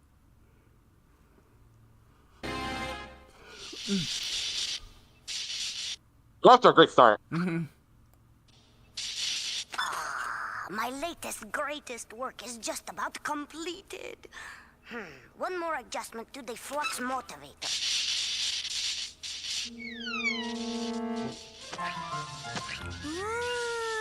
I Huh? just to be safe, we should at least watch till the part with the cursing, just on the odd chance that since this is the whole episode. That's the entire episode, yeah. Yeah. At the very least, let's watch until the point with the cursing. I don't know if I'm gonna get in trouble or not, since this is the whole episode. This is official media, official Cartoon Network stuff. I mean, we're reacting to this, so we should be safe. Mm. And plus, this episode is public domain. It is? Yeah, that's why it's on YouTube. In fact, look at this. Look at this. That's been on. This was uploaded 9 years ago. Under Section 107 of the copyright, allowance is made for fair use. Never mind then. Yeah, we should be safe. Okay. Oh yeah, and I keep forgetting. You're monetized. Yeah, I am a Twitch affiliate, but since this is it, if you're right about this, I should be safe. I remember it was Adult Swim who released it, not Cartoon Network, so it should be public domain. Yeah, but Adult Swim was also a part of Cartoon Network. True. So it should be okay. I mean, this episode's been on here for almost 10 years, so it should be fine. Mm-hmm. But I still want you to get paid, so. Yeah. If we're lucky, this might be the censored version. Well, we're gonna find out. He's got flash in the face. That's the classic link to shit right there. Making a shrink ray? Or a remote control that can turn you into animals? Or is it just another dumb robot? What is it? Huh? Also, I always hate GD in this show for how much for how much she just tormented her brother and just ruined his shit. Like, I know that's part of the whole premise, but still, good lord, Dee Dee. Overall, though, I think it should be safe because this episode is not available anywhere else. It's only on YouTube. So we'll be safe. We'll be safe. Don't worry. Okay. So you want to know what my ingenious invention is, do you? You know it, bro. It is great! That's what it is! What did you say about all your inventions? This machine has the ability to remove and contain the most annoying personality trait known to man. Rudeness. Behold, the rude removal system! 2 credits. Okay, listen. To simplify this, DD minus rude equals Happy Dexter. Oh, yeah! You're the rude one, brother. It is you that is rude. No, you! No, you! You! You! You! You're right, Dexter. I am the rude one. See? Ouch. Oh, ouch! It's on! Ding, ding, ding! It's time for the battle! Root removal procedure beginning now. But yeah, I mean, tell me I'm wrong. He has every right to be pissed at his sister here. Oh, right. The other reason this episode was not aired, British stereotypes. Wait, what stereotypes? British stereotypes. Oh. Oh my. Your rude removal system is a smashing success. Quite. Like I said before, it takes the rudeness of a person, removes it, and then contains it. Oh, brace yourself. Here it comes. Here it comes. Where the are we? Oh my god! Oh my fucking god! Oh, I swear to you, I swear. I watched this episode uncensored. I mean, I believe you, but I'm fairly sure. I am 100% sure I saw this one on Cartoon Network, but I don't remember hearing any sort of cursing or even any bleeps. Oh my god, this. I assure you, this I watched this uncensored, so they are legitimately cursing. Holy fudge! But you know what? That's good. That's good because at least you'll be safe because I think you get demonetized for excessive swearing. I've been swearing this whole time, this entire stream. But at the very least, I put a language warning on my title. You know what? We're already this deep, so no point in trying to find the uncensored version. Oh man, but come on! I wanted it uncensored. Beats the out of me! Why, you're in Dexter's laboratory. That was the word crap. Does it seriously censor the word crap? You know what? Luckily for you, I did watch uncensored, so I'll be able to tell you what words they're saying. Silly. It technically is a swear. Hey, Arnold got away with it. Wait, what? Yeah, they actually say the word crap a few times. Oh my god. I'm gonna need you to send me those clips later. Unless they're public domain as well. That angel behind me is my charming sister Didi. Charmed. That's probably the first and only time he has used the word charming in regards to his sister. Again, British stereotyping, and he straight up said "fuck off." Hold on, I need to deviate for a little bit. It's gonna bug me. I'm gonna see if is this the only channel that has it? Apparently so. Apparently so. They don't have the uncensored episode. What the hell? Oh, it says right here supposedly. I don't think it should. Dexter goes to college. That was actually the plot of an episode in a later season. Oh, let me see this.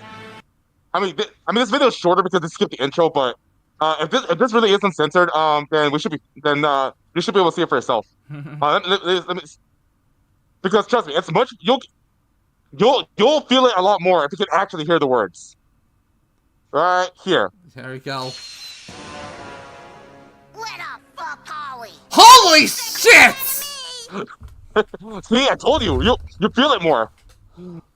Why, you're in Dexter's laboratory, silly. What the hell, Dexter, Tartakovsky? and this golden-haired angel behind me is my charming sister Didi. I don't know who came up with the idea, but I wouldn't be surprised if it was Craig McCracken. Oh. Either way, what the hell? Huh? Either way, what the hell? Behind me is my charming sister Didi. Charmed. Ah, fuck off. Oh. And you didn't believe me. Oh, I believe you now. Oh dear. Okay, Excuse me, I see your but we stereotypes think now. that was very rude, and we are in want of an apology. Yeah, here's your fucking apology. Yeah, it's lunchtime. Lunchtime, I'm fucking starving. I bet you should have a swear counter. It's like it's how many times to say specific words. It's probably at least over 50, but if we count how many times I swear by now. Dexter, I'm sorry those meanies broke your machine and made you look like a wimp. Why, it's okay, Didi. Maybe they'll be in better spirits after eating some of Mom's delicious cooking. Famous last words. Hey, kids, have a seat. I'll be right with you. I hope you're hungry, because I've made a very special lunch that I got from a recipe that I found at a Betsy Crocker bakery. Nice save. Nice save. I hope you like it. Well, what do you think, Dexter? I think it tastes like shit. Oh. Got to find some fucking food. No.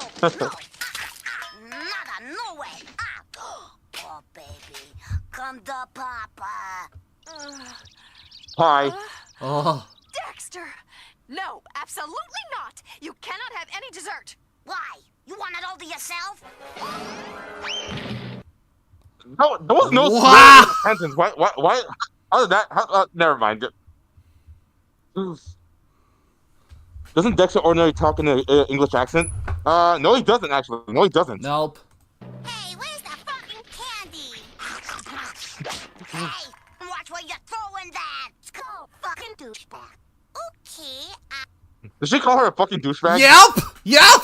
You stay dead. watch where you're throwing that. Go, fucking douchebag. Okay, I will.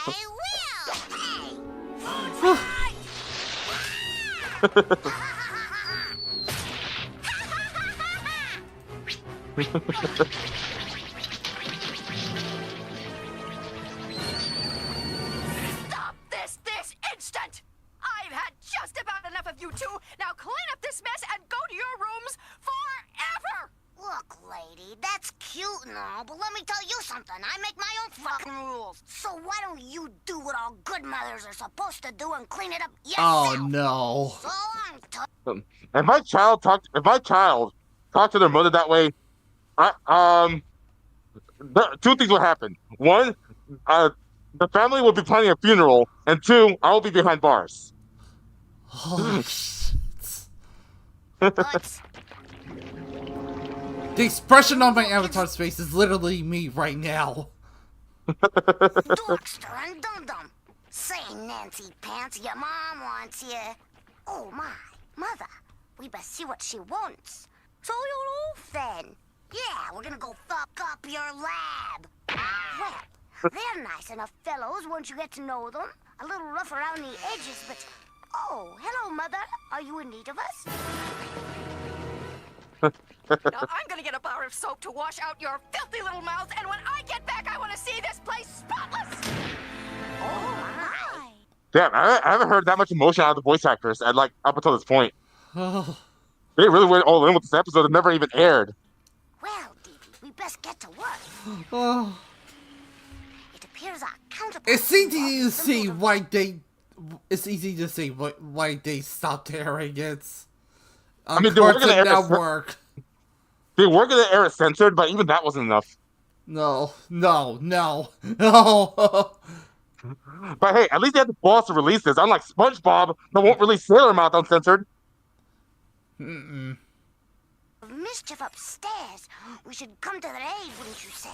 Why, yes. But what of the cleaning, dear brother? I got it. And it's a pip of an idea, too. We'll leave a note. Ah, yes. Come, dear sister. Really? I can't even read that. It says, "Dearest mother, we shall return momentarily. What to help our evil counterparts." And they spelled R wrong. It says AIR. But it should be OUR. Oh, wait! That does look like cursive AIR. I mean, well, remember, they're British, so they're doing the European spelling of these words.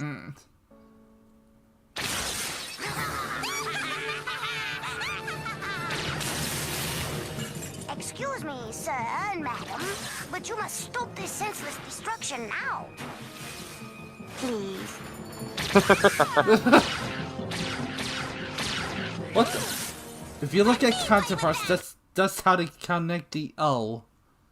You're too stupid to use it, you moron.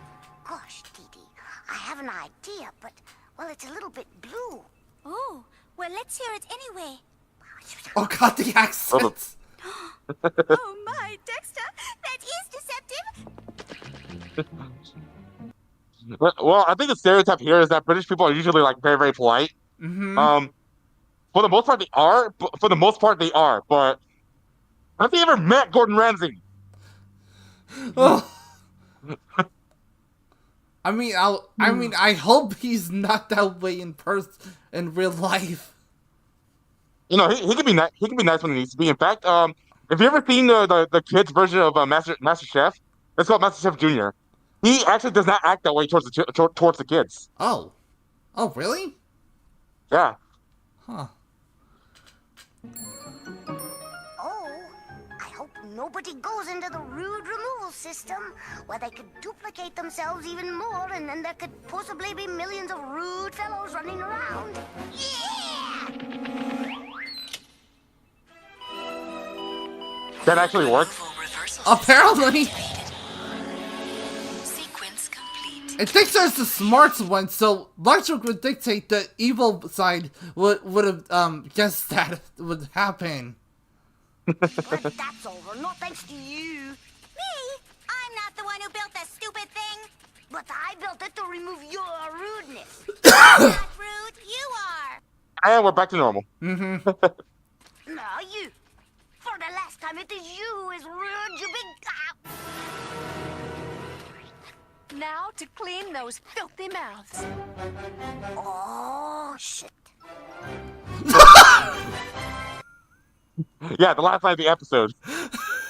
You know what? That was worth deviation. Holy frick. I never would have guessed that. Oh, wait, actually, if I hadn't seen at least part of it on Cartoon Network Once Upon a Time, I never would have guessed that it had aired there. Hold on, give me a second. Let me check my AC real quick, and after that, I'm gonna tell you a story. Sure. Alright, and I'm double checking a couple things just in case. Alright, copyright claims being sure. Alright, no claims, no copyright claims. YouTube. Yeah, there won't be. We should be fine. Yep, we're good. So there, Cartoon Network did air a few episodes of the shows that eventually did get banned. That's not the only one? Well, we're not gonna watch those because I don't know if those will get us in trouble, but they did air. So there was another episode of Dexter's Laboratory. Actually, no, it wasn't Dexter's Laboratory. It was one of their segments. Dial M for Monkey. Mm-hmm. You actually see Monkey on the right here. Oh yeah. the very first episode they aired, and they only aired it once, was a Galactus parody. That's a Galactus parody?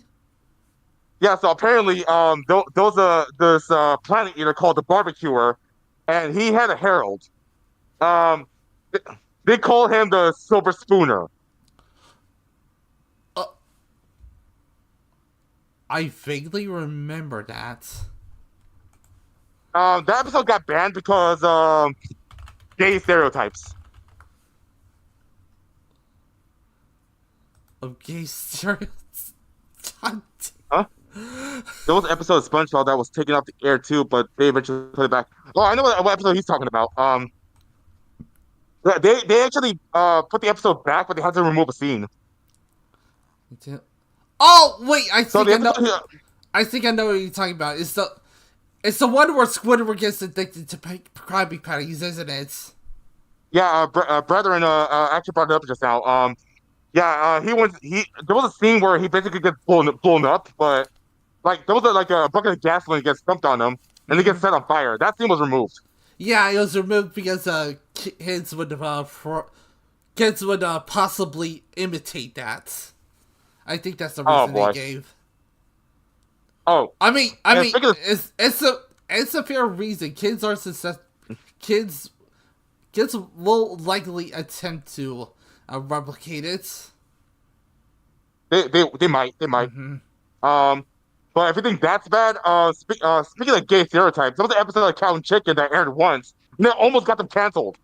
What the fuck? So the episode, I actually got a chance to watch the episode while it's still on YouTube, but I think it got taken down. Hold on, let me see if it's available. We're not gonna watch it just to be on the safe side, but I'm gonna see if it's available. Oh my God, it's right there, the second one. Excuse me. Oh no, it's not popping up. Hold up. Buffalo Gals. That's the name of the episode. Oh, here it is. For the TV show Cow and Chicken. It's available. It's the Spanish version. Yeah, it got taken down. Oh. So it's only available in Spanish now. And because I'm Mexican, I can watch it safely. You, on the other hand, you need a translator. Mm-hmm. Yeah. Let's save this for later, just to be on the safe side. Or another day. I mean, I don't know. I don't know. For some reason, I see this a lot actually. For some reason, hold up. Nick stopped airing new episodes of Legend of Korra and only allowed you to watch the new episodes on their website with content warnings. Really? Wait. They stopped airing Korra and only put it on their website. What the hell? Was it really that bad? Was it really that bad?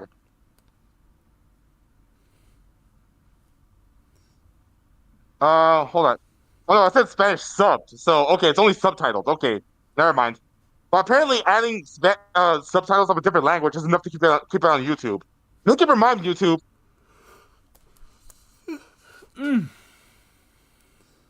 There was one scene I can pull the clip. I don't think that's a good idea then. So let me give you context of this episode. Buffalo Gals was an episode where Cal over here. Do you remember the show by any chance? Yeah. Okay, good. That saved me time. Okay, so Cal ends up joining a motorcycle gang called the Buffalo Gals, and who are the Buffalo Gals? Well, I'm going to quote the episode exactly. So at one point in the episode, the biker gang bursts into their home and starts munching on the carpet. Oh no! My dude, you're unlocking so many core memories today. It's a spoiler, but if you want to see it, I could get it. Go ahead and send me the link, but I'll have to watch it off stream just to be safe. I'm gonna quote the episode directly. So they burst in, they start chewing on the carpet, and the mother comes in and says, "Oh, the Buffalo Gals, a motorcycle gang that randomly bursts into people's houses and starts chewing their carpets." Okay, so we're not gonna watch the episode, but copyright does not stop us from actually like looking at still shots. Okay, so I'm gonna just show you like still images. Okay, these are what the buffalo gals look like. But yeah, if that description alone is any indication, this show is insane. Here's one of them actually.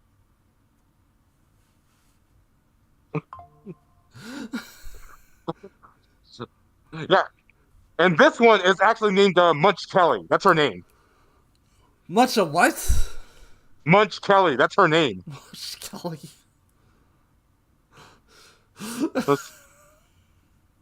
It's on her freaking name. Like, let's see if they show it. Oh, they don't show it here, but they show it later. Mm-hmm. Hold on, where's the image? Where's the image that will really make you cringe? Right here. The underground tree under carpets.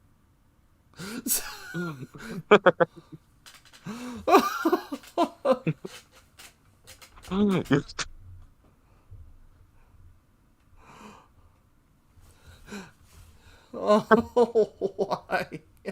I don't even need to say anything. These screenshots speak for themselves. Yeah, pretty much. Also, Brass just sent the link. Oh, if you think that's bad enough, yeah, he sent it. If you think that's bad, around this part of the episode, they start singing a song. The song goes, "Oh, buffalo cows, would you come out tonight? Come out tonight. Come out tonight."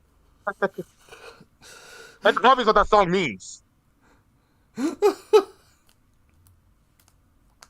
Yeah, we're done here.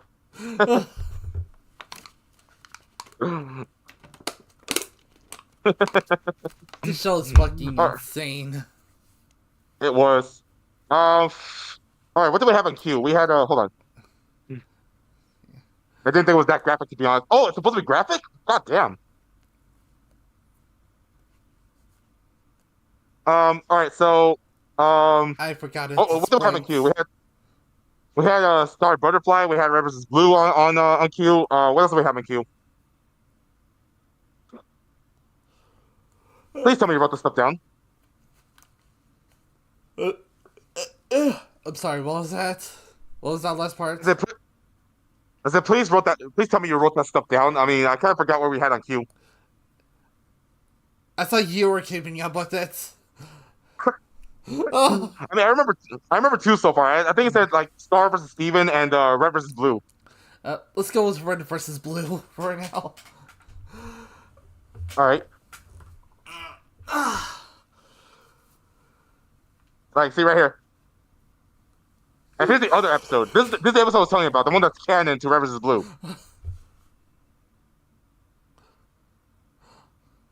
Oh look, the other live action Death Battle is on there too, for some reason. All right, so Red vs. Blue it is. All right. We wanted to thank Harry's for sponsoring today's episode. Harry's that at Home with the beard would magic. A cool guys customer. you'll get a fellow. Deem your Finally. Yeah. A whole last minute that had. Edison versus Tesla. Coke versus Pepsi. Goku versus Superman. Few rivalries have lasted nearly 2 Hold decades or so. Wait. Is that graphic per se just that a character dies on screen, which I think Nick doesn't allow? Well, murdered. Oh, a character gets murdered on screen. Wow. I could have sworn this episode was before they got avatars. I've never seen Legend of Korra. Hell, I've never even seen Avatar, so I don't know what you guys are talking about, but I will look at the clip, though. Spawned epic battles like our second favorite web series, Red vs. Blue. With the red team. That was clearly self-advertisement. Our second favorite series. I wonder what the first is. Ruby. It had to be Ruby. No, it's totally Camp. Camp. Oh, I've seen clips of that show. You know, I swear. I came across it in the shorts. I didn't even see the Rooster Teeth logo at first, like in the logo. I mean, in the channel name. You know, I came across it in the short. All I saw was a bunch of little girls trying to sell cookies. So I honestly thought it was a kids show at first. But I sat to the clip and all of a sudden it was like, Cookies? Cookies? Oh, fuck this! Oh. The moment I heard that, I was like, oh shit, it's not that kind of show.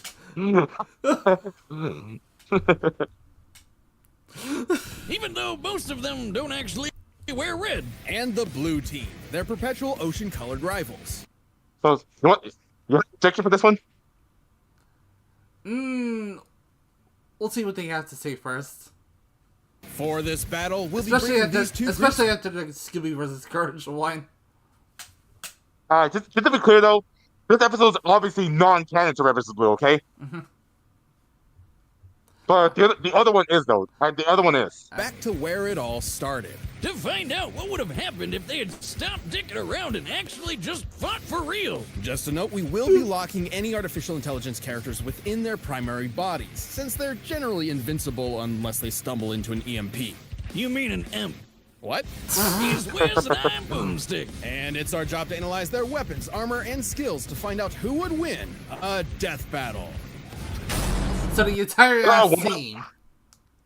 At one point, I stopped watching the show, and I'm questioning why did I do that. The show's hilarious. It really is. LOI and EMP. EMP, that's what it's called. Oh. Hey, yeah? You ever wonder why we're here? Oh, this Not is long for from very now first when it- episode. That was the very first episode, too. You know, when I recommend this show to people, I tell them to avoid the first episode because they will get bored. The way he says it. Galaxy, theoretically exactly where we are. But I'll admit, though, that opening scene, I was a little bored at first looking at it because it kind of dragged on, but it did ended up getting a chuckle out of me, you know? So what are they doing? They're just talking. They've been talking for the past few hours. If you ask me again in the next 5 minutes, I bet you they're still talking. What are they talking about? What are you talking about? Yeah, that kind of got a chuckle on me. Humanity goes to war with an alien covenant. So the United Nations space... full disclosure, I have never played a Halo game, aside from, like, a tiny bit of Halo 2 at my brother-in-law's house one time. Oh, but even then, that's a tiny bit. I know next to nothing about the franchise. Oh, I want to do a playthrough of it eventually. I mean, I did like years ago, but I want to do it again. Command came up with a ton of plans to win, and one of those was called Project Freelancer. Essentially an experiment using AI to create invincible super soldiers. In order to fabricate scenarios to train these highly advanced warriors, Freelancer opted for a, unique approach. Dumping a bunch of losers in a box canyon and telling them they're at war with each other. Enter the red team. So in reality, they're both part of the same team. They were just told they were in opposite teams just so they can train. Yep. Huh. Just so you know, I only made it as far as season 7. I think the last episode I watched is when Texas beat the shit out of everybody.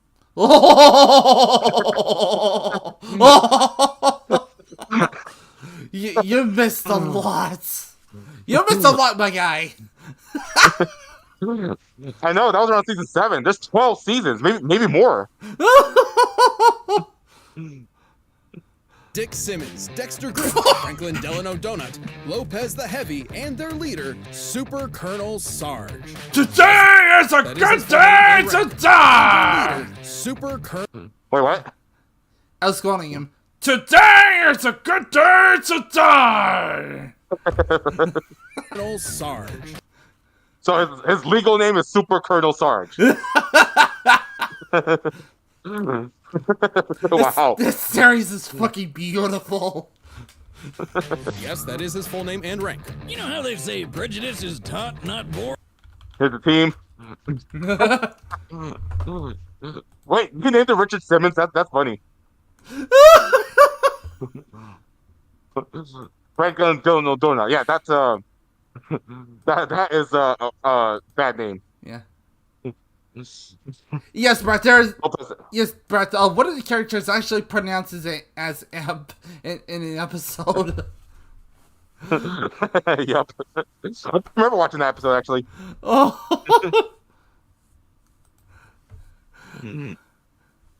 Well, they haven't met Super Colonel Sarge, who I bet was screaming how much he hates Blue the second he popped into the world. Attention, Blue Team!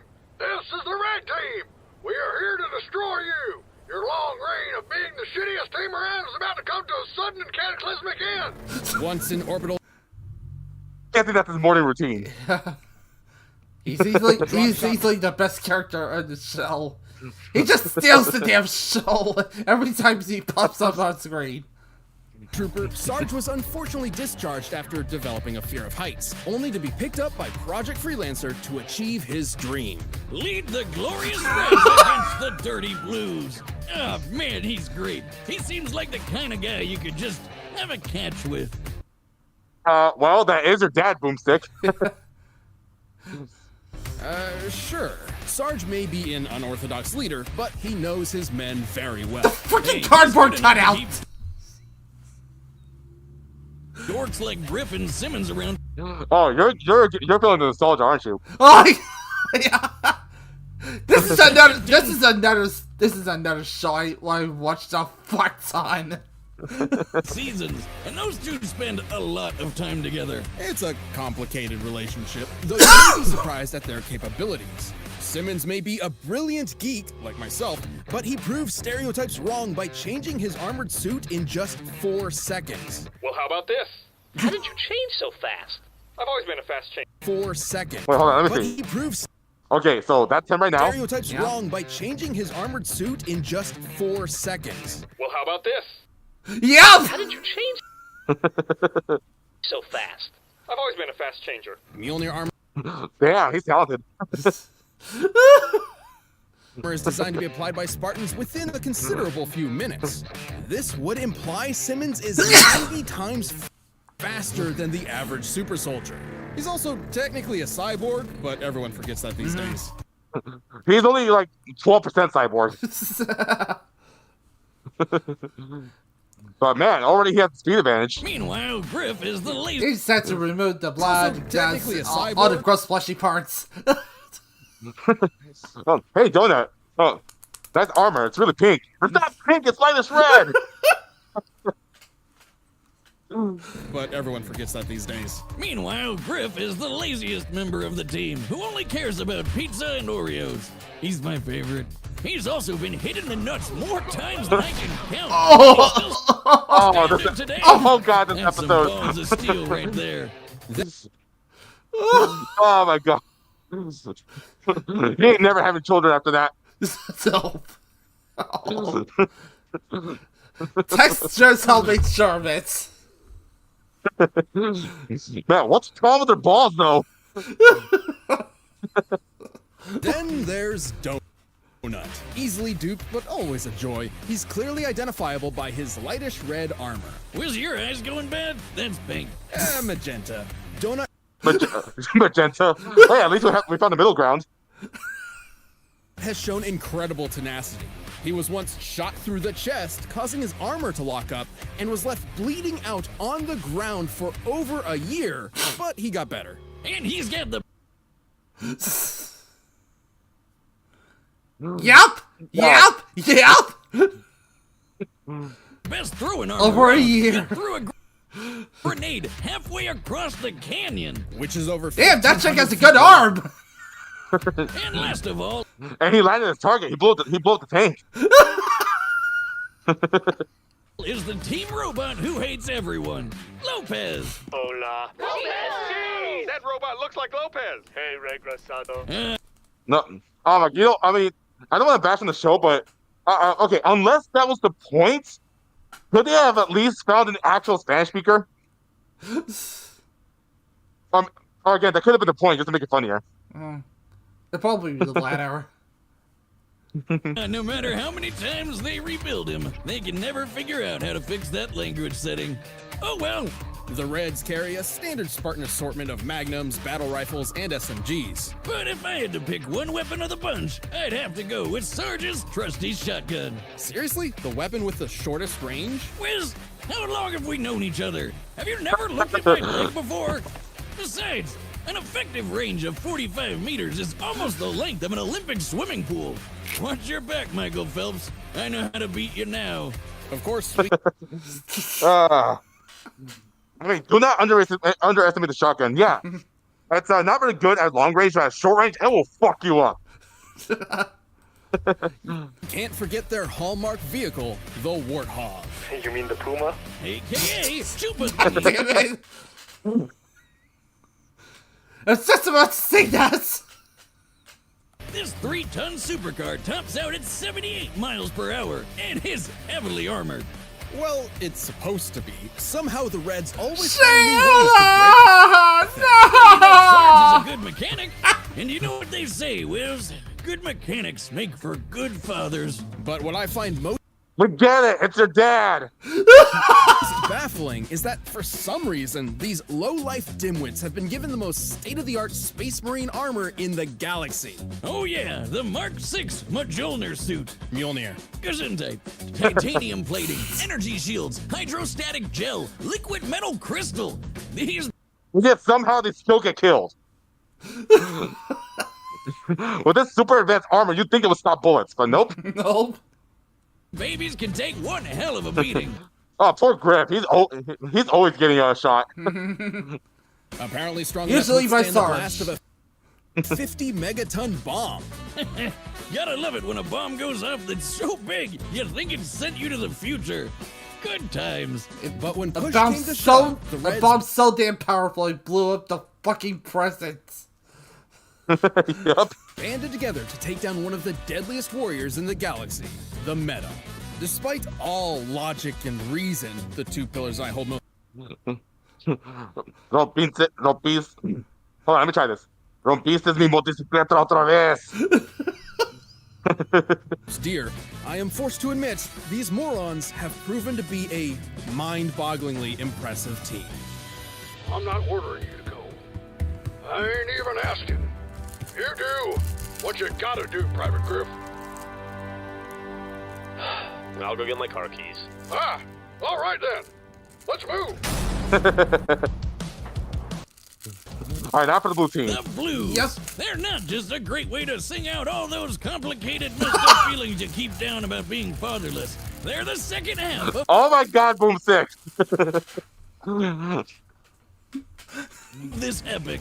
But, you know, singing blues would be perfect for this team. They've been through a lot. Maybe true. Unlike the Reds, they've suffered numerous casualties and are constantly plagued by Project Freelancer's experiments. You know how they were experimenting with AI? They could only get one, an alpha based on the project's Oh yeah. director. It went down Spoiler and they had alert to hide- incoming. Go ahead. No, I mean in the video. Oh, okay. The alpha where nobody would ever This has find something it. to do Apparently, with the leader. I think they explain it in the Carolina versus Meta fight. Fox Canyon in the middle of nowhere seemed the perfect fit. This is Blue Team. Leonard Church, Lavernius Tucker, Agent Texas, Sheila, who is a Hold on. Lavernius Tucker, Agent Yeah, Texas. that's his name. What? No, why are they including Tex? She's a neutral. Guess she was Church's girlfriend? Maybe. Sheila, who is a living tank, and Caboose. Oh, I love Caboose. After losing their original captain to a deadly allergy incident, Church reluctantly stepped up to be the blue team's unofficial leader. Spoiler alert, he's the secret alpha AI. Oh, there it is. Yep, there it is. There's the spoiler. I don't know what makes him so special. And if I remember correctly, he was assigned to Carolina, right? All right. He's a cranky asshole who's terrible at literally everything he does. He doesn't even know he's an AI. He thinks he's a ghost. But remember that 50 megaton bomb? Church's team all survived it too, including himself. While it But was he got inside his sent own to the bo- fucking past. Oh my God! And he was the epicenter of the explosion, and he still survived. body. What the hell? Tucker wants you to think he's a ladies' man. However, after careful, painstaking analysis, we have determined that he has very little game. Nope. Wow. Did they seriously have to scientifically analyze his Riz meter? Because he's got none. Painstaking analysis. That's worth a replay. We have determined that he has very little game. Sorry, I had to watch that again. It's 1 year and 60 time. One more time. Painstaking analysis. We have determined that he has very little.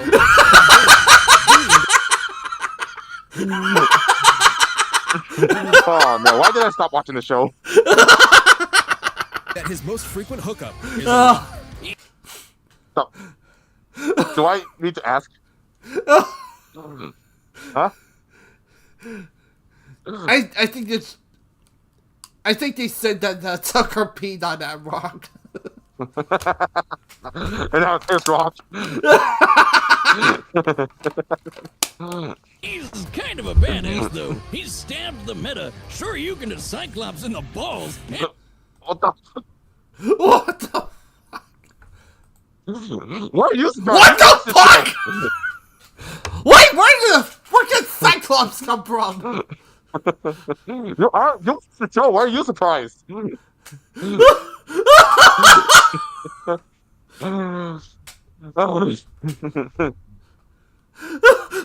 A small army of mercenaries by himself. He even wields a kick-ass energy sword that only works for him. But for the biggest badass of the bunch, look no further than Agent Texas. Tex is an anomaly. He's not really a blue, but a freelancer. She's beating her! She's beating him to death with his own skull! This doesn't seem physically possible! That's what he said when he was dying. How is it physically possible?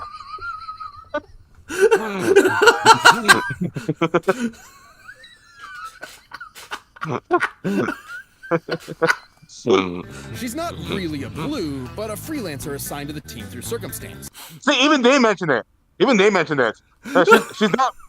She's a neutral. And yet they still get factor her in? That's stupid. An anomaly.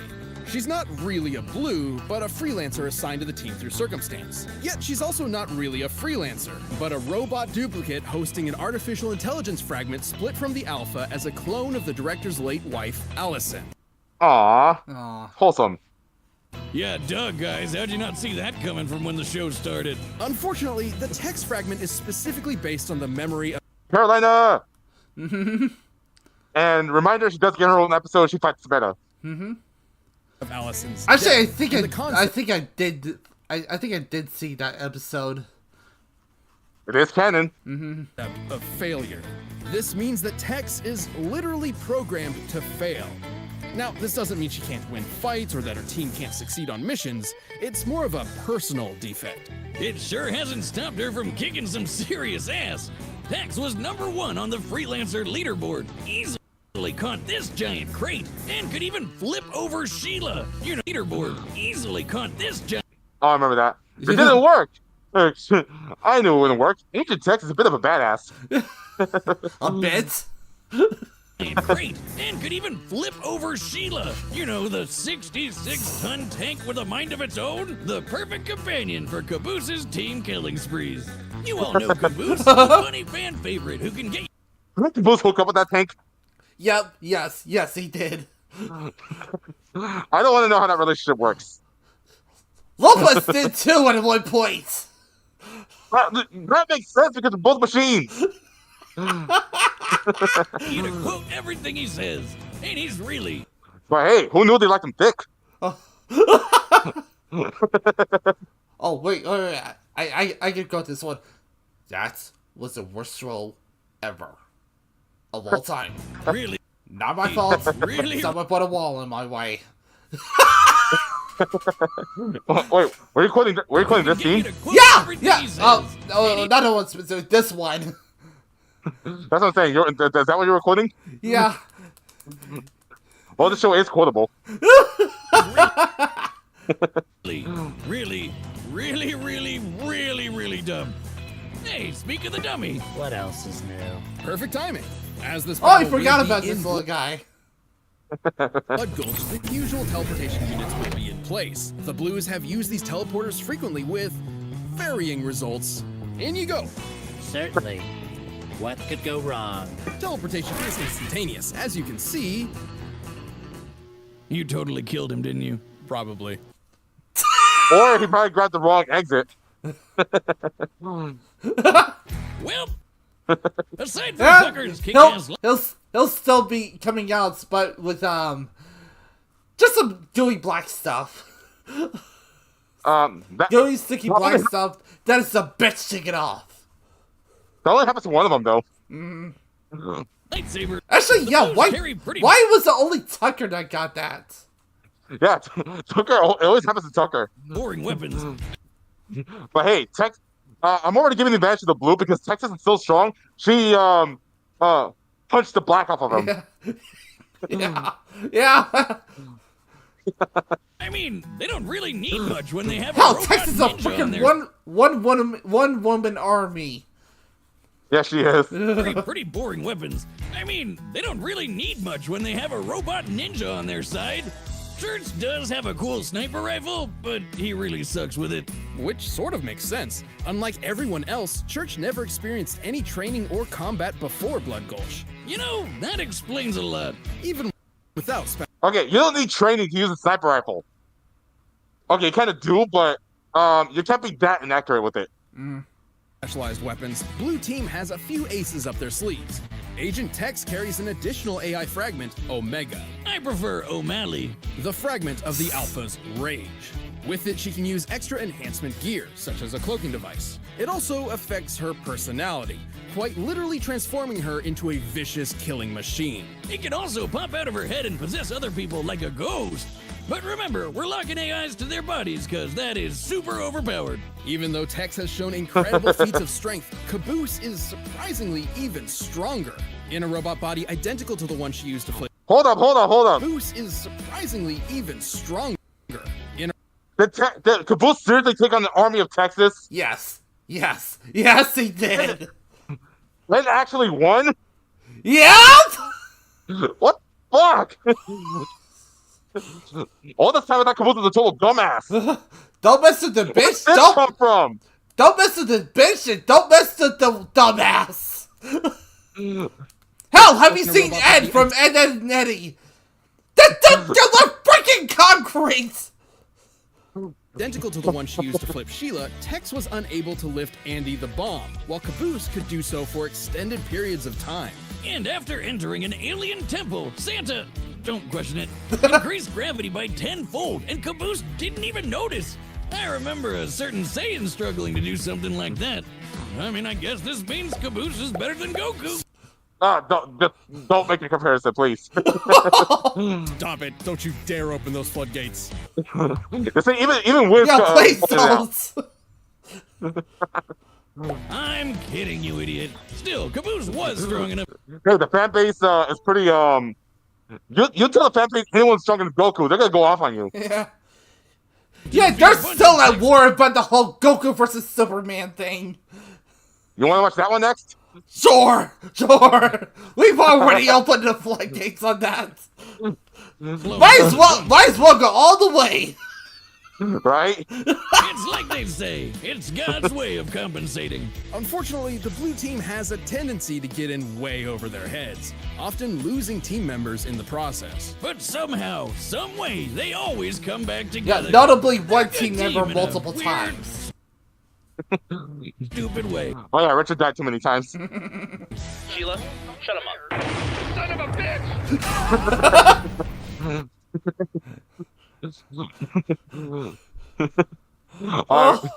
Oh, that scene, that was funny. Son of a bitch! Madre de Dios! And the screen shaking just gets me every time. It just sells the scene. Alright, the combatants are set. We've run the data through all possibilities. And while the Reds and Blues fight over an empty canyon, you can fight hair loss with keeps. We don't need to tell any guys watching that. No ads! Alright, time to say it. It's time for the battle! Hey, you actually said that in the mic didn't cut off. Wait, what?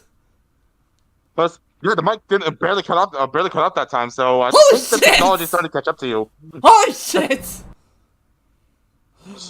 Well, maybe it's because you're like screaming it. I don't have that luxury because I don't live by myself, but I don't know about your household, but I think you have more freedom than I do. Right now, I do.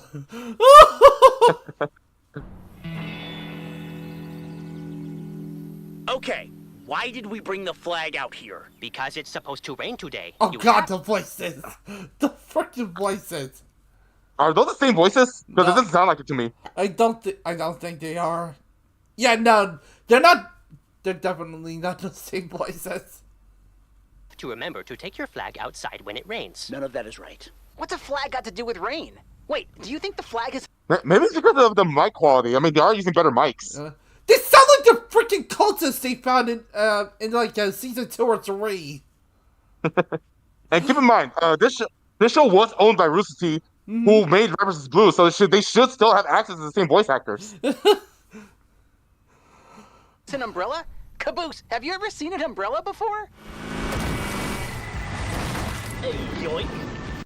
Okay, that's inaccurate. It was not playing Mexican music. Oh yeah, what music were they playing? Was it the freaking chicken dance music or something else? That just depends on the version, but the original version, they actually started playing this generic mariachi music. Oh, okay, yeah, I think that's what it was.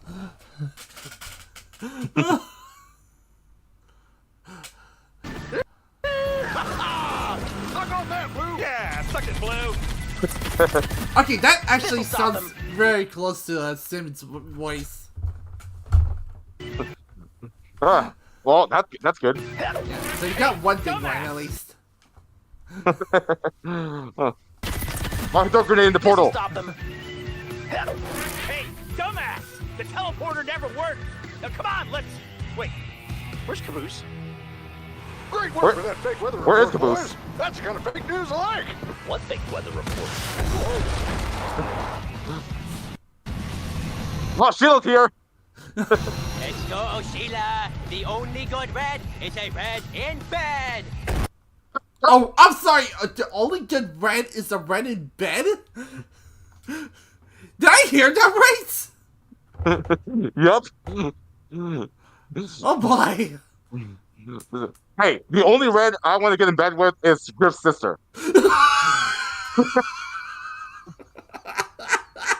I had to. I just had to. Wait, what? I just had to.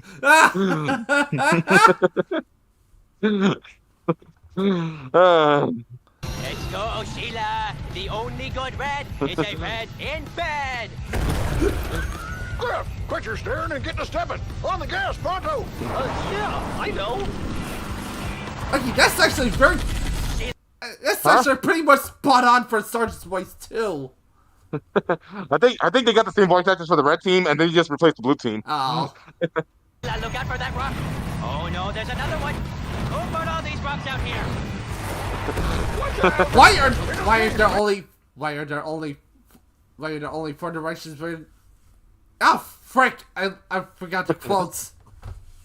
It was something about directions, and there being only four. Why are there only 4 pedals when there are 6 directions? I think that's what it was. I think it was the other way around. Why are there 6 pedals and there's only 4 directions? Get around and hit him from behind, just like John Wayne would have done. No way, those caves are a maze. Move over, numbnut. Hey, don't leave me out here. That was so a Sarge move. Here's the plan. We're going to use the Warthog as a battering ram, striking their rear engine, which will rupture and cause the tank to self-destruct in a glorious explosion. Excellent plan, sir. Except for, well, all of it. You know, maybe we... Oh, that's a bigger clip than I thought. Oh, he said the ass kicking. Or ass kissing. Not necessarily. I mean, did you hear what he said? Great plan, Sarge, except for, all of it. Jesus. Well, I mean, I like Simmons and his sarcasm. What was that? Where's it? Simmons? Simmons! Here, blah. No! Well, Simmons is dead.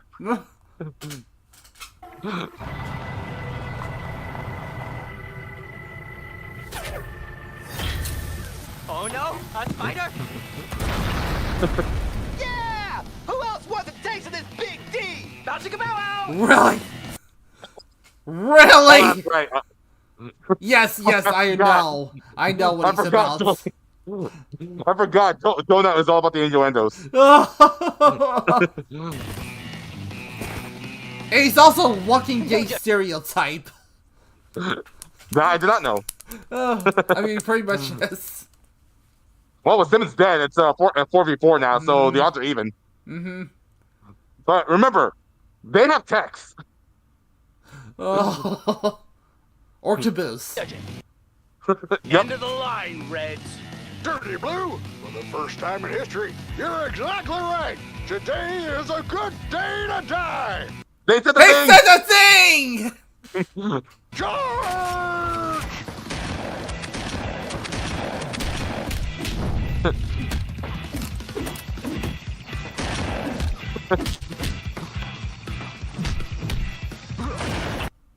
He stood no chance.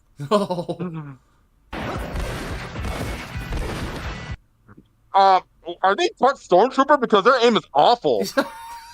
No, that would be church.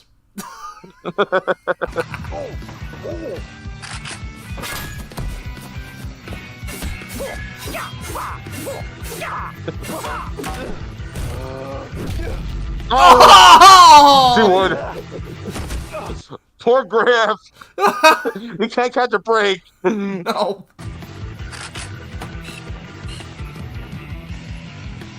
Not today, Roboto! Was Lopez about to shoot his own teammate? Yes. Wow. I mean, Lopez does kind of hate Sarge for always mistranslating what he's saying. Something. Oh boy. Oh boy. Yeah, no one on his team speaks Spanish.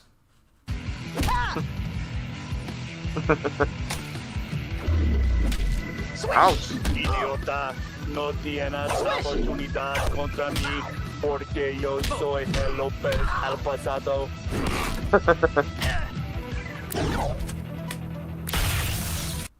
Nice. God, that was a sweet move. Mierda. Actually, no. Mierda means shit.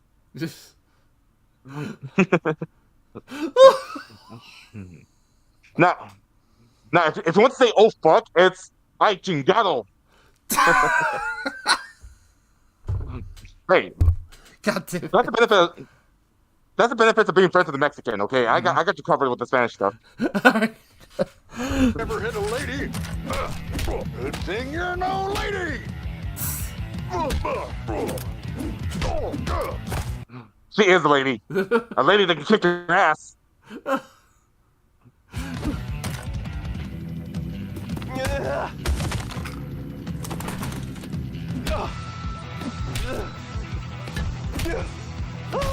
Oh, there it is. No.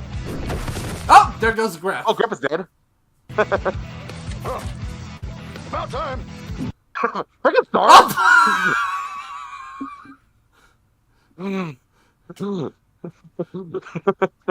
Oh, this is a meme right here. This is a meme waiting to happen. People There really capture is. this. There Capture really this.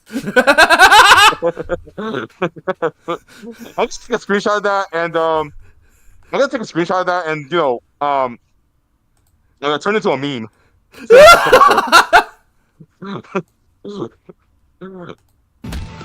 Estar atento. Wait, what do you say? About time. Estar atento. Aye. No, he did not say that right. Hey, I didn't? Wait.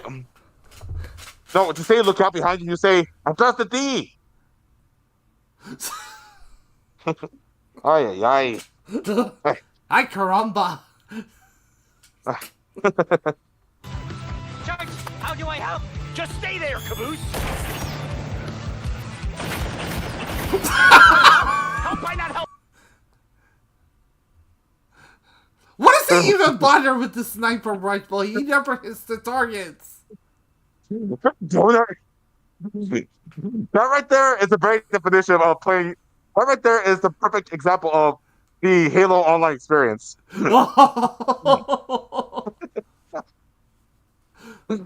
Fucking hell. There better be a teabag during this fight. If there isn't, that'll be a fucking crime. God damn it! This rifle is busted. Help has arrived. Caboose, no! No, he's gonna kill. He's gonna kill him. Oh, there goes Tex.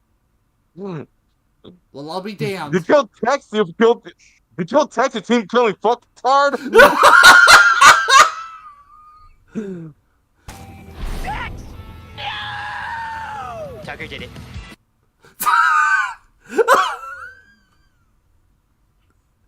Freaking. He would say that. Yes. It had to start in there. Oh, there goes Donut. Oh, there goes Tucker. Son of And there goes Church. Yep. This is it. This is what it's all about. Red versus blue. Blood versus water. Which is really just lifeless, tasteless, waste of space blood. Destiny awaits. Today, the Cerulean Devil dies. Well, should have seen that coming. Bluff. Wait, where did that even come from? Remember Tucker threw it into a portal. Oh! Oh, I remember now. Yep. God damn it! Good thing the flag is out. Well, there you go. Don't mess with the idiots. Nope. What a battle! Who knew weather was so important? As chaotic as the show, we all know. Okay, so the Reds had plenty going for them. They had brains and speed on their side with Simmons, and they had some epic firepower, but the blue team had the grit to overpower them. When it comes to physical strength, nobody on the red team came close to the raw power of Tex and Caboose. Flipping Sheila and lifting Andy made that pretty clear. Hell, Sarge even tried to lift Andy once and he couldn't do it. Poor guy.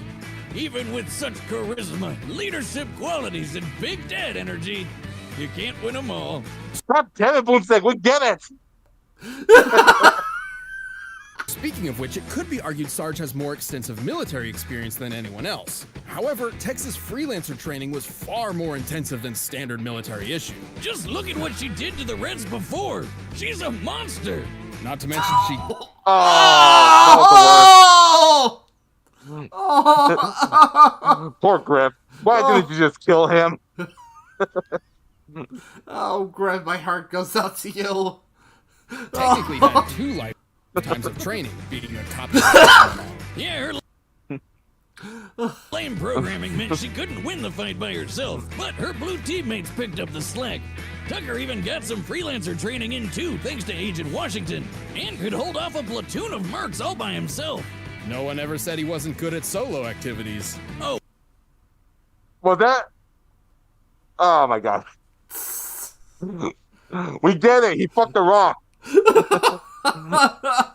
And in the fight between tanks versus cars, tanks generally win. I mean, that one's pretty obvious. The red team may have been extremely resilient, mostly thanks to aggravating stubbornness, but it wasn't enough to survive the stellar skill and the brute force of blue team. If only they could have read that they'd end up with a case of the blues. That's even Really? using the obviously superior power of artificial intelligence units. You know, dummy, you ever wonder why you're here? All the time. The winner is the blue team. Poor dummy. that fight was ridiculous.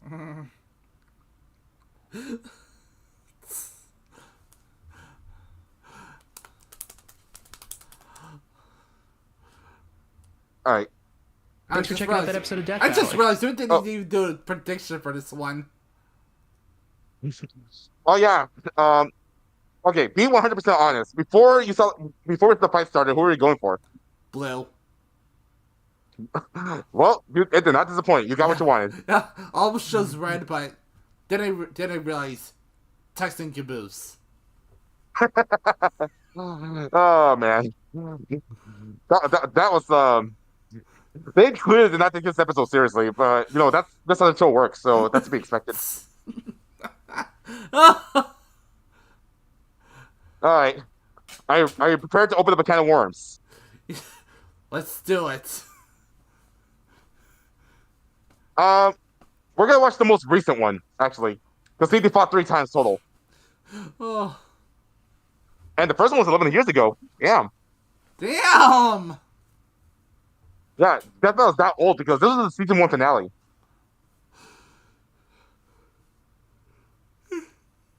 And this one came out right after the 2 movies. Oh. You know, before Super. Mm-hmm. And then they say, you know what? Fuck it. We're gonna determine once and for all who's better. Because before they only went with the canon sources, but for this one, they used all the sources. Anything that was officially released plays a factor now. Alright. Let's do it! Let's open up this goddamn worm can. I would ask you who you're predicting, but knowing you, being biased, I think that's obvious. Mm-hmm.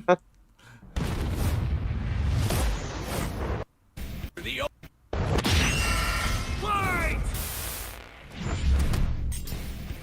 Son Goku, Superman. It's time to answer the ultimate question, and we're taking it all into play. We're examining Superman's extensive mainline comic book canon. Given Dragon Ball Super's contentious continuities, we'll include all 3, just to be thorough, plus Dragon Ball Heroes. He's Wiz and I'm Boomstick. And it's our job to analyze their weapons, armor, and skills to find out who would win a death battle. Yeah, Heroes is also playing a factor. Far away, in an enchanted land, an old master found a boy and marveled at his uncommon strength. This is the story of Son Goku. Chances are, if you've watched some localized anime, you can thank this guy. Inspired by martial arts films and his wife's interest in Chinese culture, Akira Toriyama crafted the story and the character that would define generations to come. Yo, funny thing is, I didn't grow up with Dragon Ball. I didn't even get to watch it until it aired on Nicktoons one time with Dragon Ball Z Kai. Oh yeah, Kai is the same show. They just put out all the filler. Mm-hmm. That's true. I did get a chance to see the original Dragon Ball as well. I remember enjoying it. Mm. Oh, by the way, rest in peace, Toriyama. Yeah. Oh, you're a hero to us all. He was. Bumblbee's, you know what? As much of a hero as Superman was, if not more. Fanart was born a low-class Saiyan on the planet Vegeta, narrowly escaped its destruction by Frieza, and was raised on Earth by happy old Grandpa Gohan. Not just raised, but trained. Gohan began Goku's teachings in martial arts, which he would find to be his true calling under the guidance of Master Roshi. Specifically, he learned the Kame-sen and Ryu Not style, a bad dad, you guys focusing on just discipline mean. and tenacity. Huh? No, look at the bottom text. Not bad, Dad. You guys.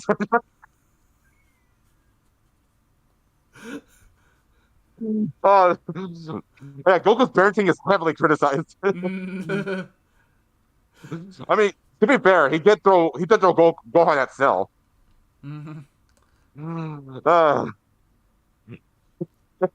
Yeah. After he fully healed that asshole, like a fucking idiot. That's probably the dumbest thing anyone has ever done in anime, if not all of fiction. Oh man. Right? Oh my god. You know, when I was watching the abridged series, I wasn't really laughing. My heart was just shattered when I saw that. Goku was all like, okay, you took a beating from Dad. I think I can do this. Hey, Cell, Bean! Oh my god.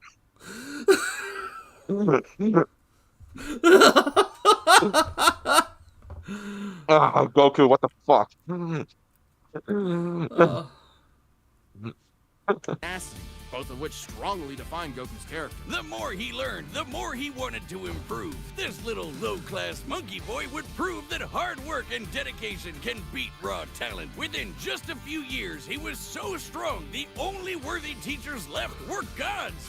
And a talking cat, but mostly gods. When you're training to dodge lightning, you know you're a few leagues over everyone else. Goku has never won the tournament.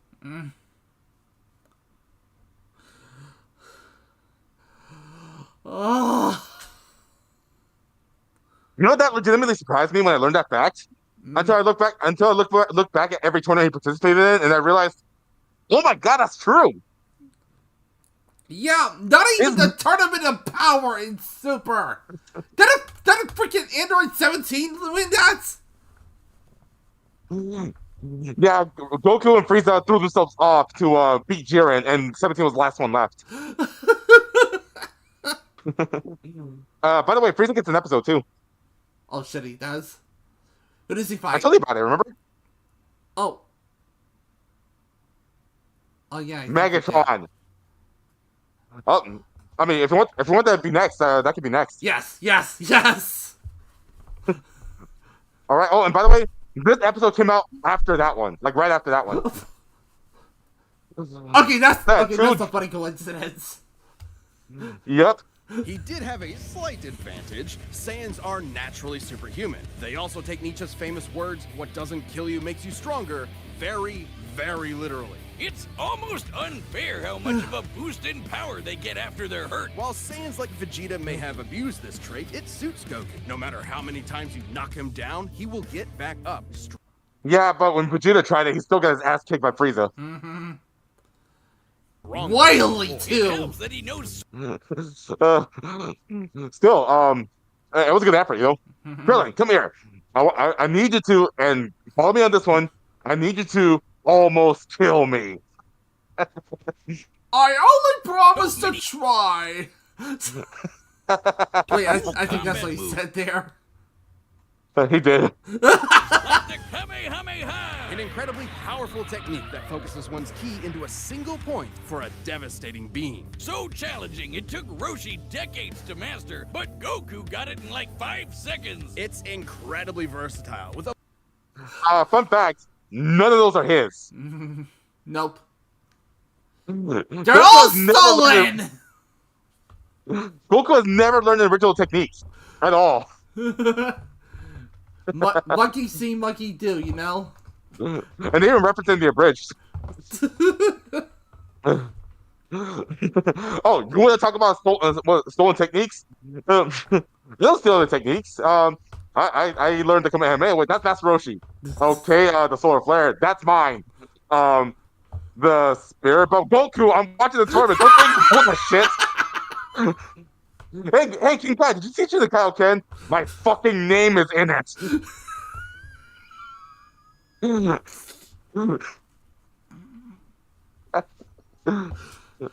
Oh. Didn't he try to freaking Makanka Sapo too? What do you call it? Special beam cannon? Macaco Sapan or something? Yeah. Makanka Sapo! Makanka Sapo! Oh, the hell is it? Special beam cannon! Oh god, I need some water after that.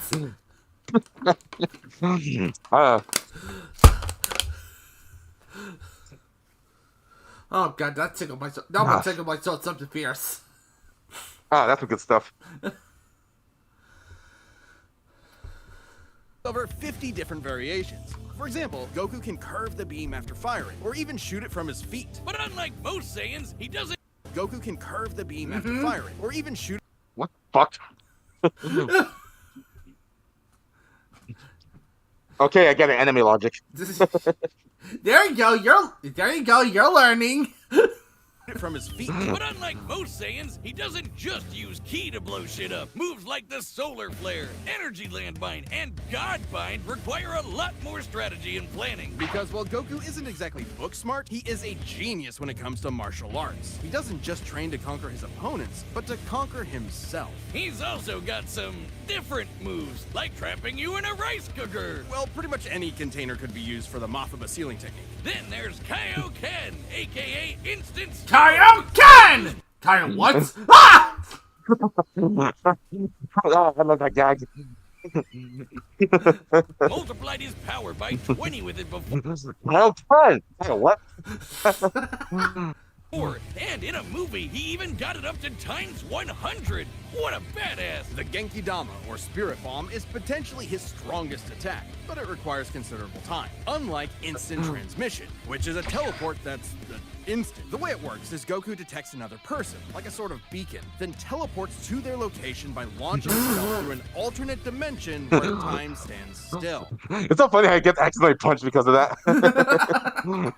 like in the Broly movie, he just popped out of nowhere and couldn't punch them.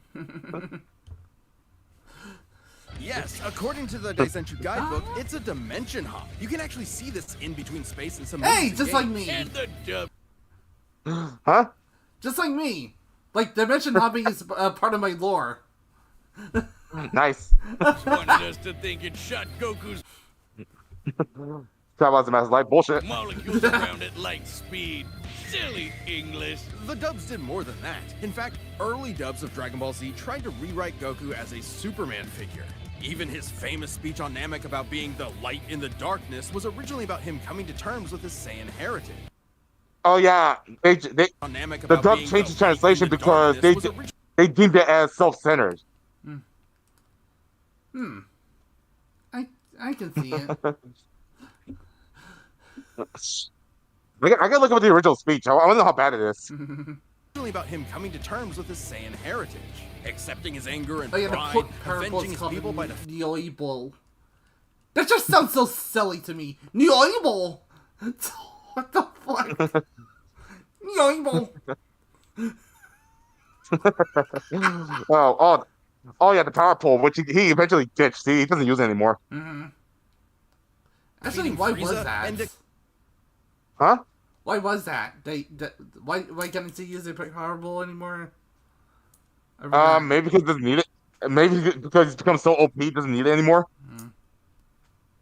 Declaring himself the Super Saiyan. Hell yeah! If there's any scene that deserves the word epic, it's when he went gold. Super Saiyan and its sequels all have official power multipliers, but they threw us for a loop by turning Goku into a god. Super Saiyan God certainly changed things up. Goku gained Divine Ki, a pure form of Ki unspoiled by mortal hands. Unlike normal Ki, it can't be detected and appears to have healing properties. Kinda like Senzu beans. Did you know one Senzu has so much healing juice it can regenerate a person's lost limbs?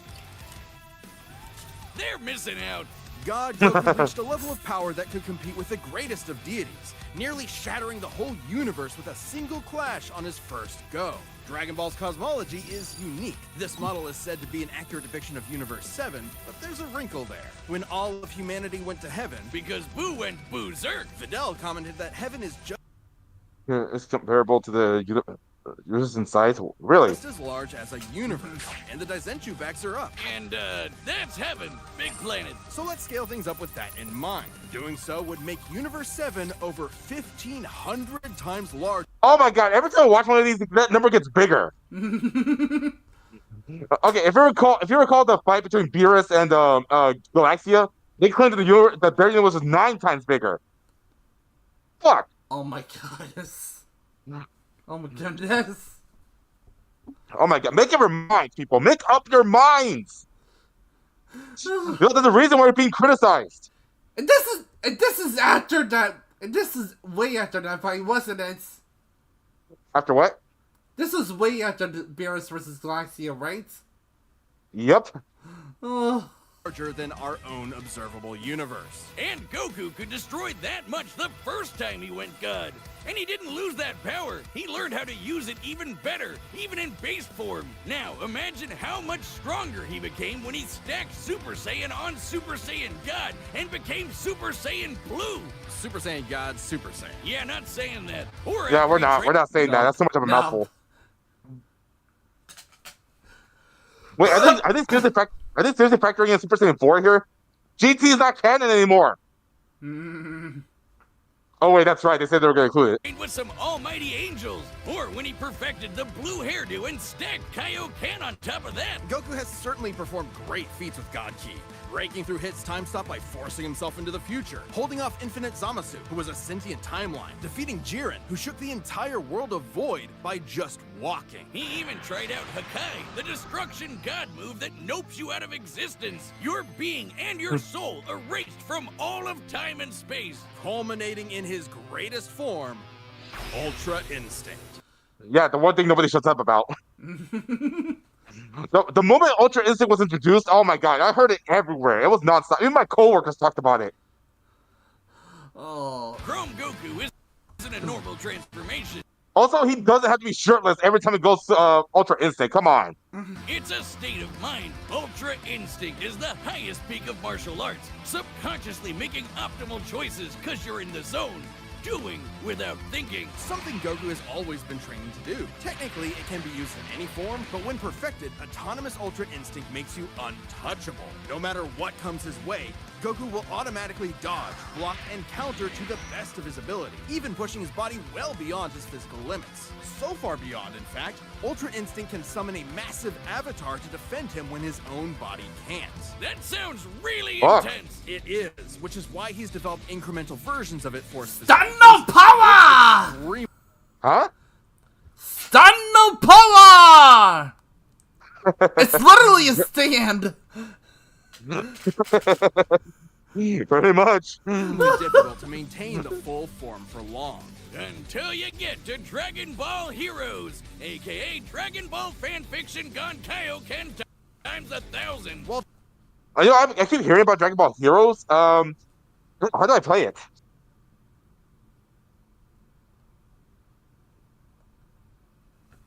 Huh?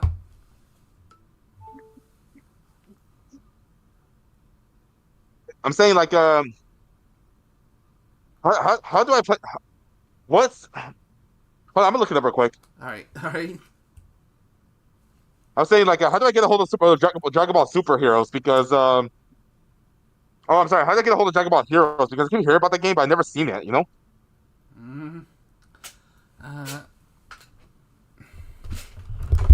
Dragon Ball Heroes. Okay.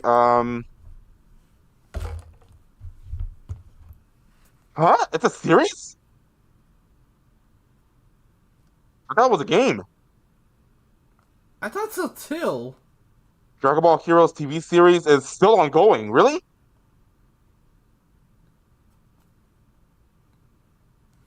That is so odd. I always thought it was a game, you know? But no, it's a series. But now we know. Hey, Goku next to Super Saiyan 4 Goku.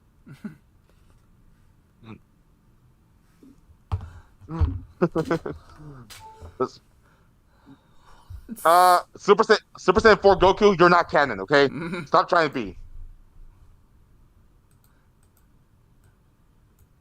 While technically a different continuity, CC Goku is functionally a stand-in for the mainline Goku. His history and powers are the same, making his story just as much of a what-if scenario as the multiple super continuities. The only real difference is Toriyama's not really involved. This Goku used instant transmission to teleport through time and dimensions. He outsped a god who could see the future. He defeated Dark King Fu, who was gonna rewrite the entire universe. Hell, this series even makes GT cool. Xeno Goku can break space-time just by going Super Saiyan 4. Looking back at that goofy monkey boy chopping wood and punching dinosaurs, it's almost overwhelming to think about how far Goku has. Oh, that's cute. Yeah.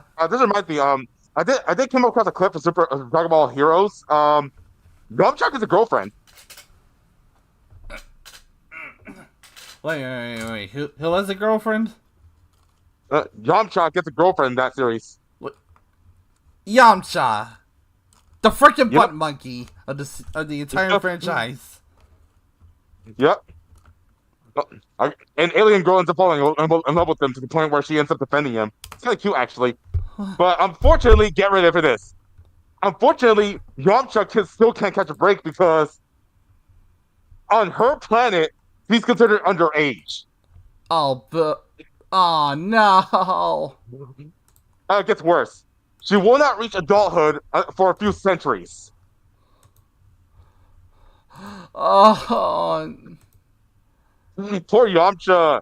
The one time he gets a win, it's still not a win. Oh no. The poor man. Right? Oh man.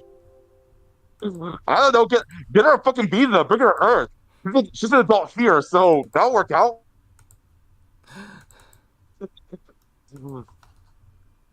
Ah man. Has come, how much he's had to face. But no matter the challenge, he takes it head on and pushes through. Showing everyone, everywhere, how to go even further beyond. Plus Ultra! Wrong franchise. I know, but he set me up for that. Faster than a speeding bullet. More powerful than a locomotive. It's a bird. It's a bird. It's a plane.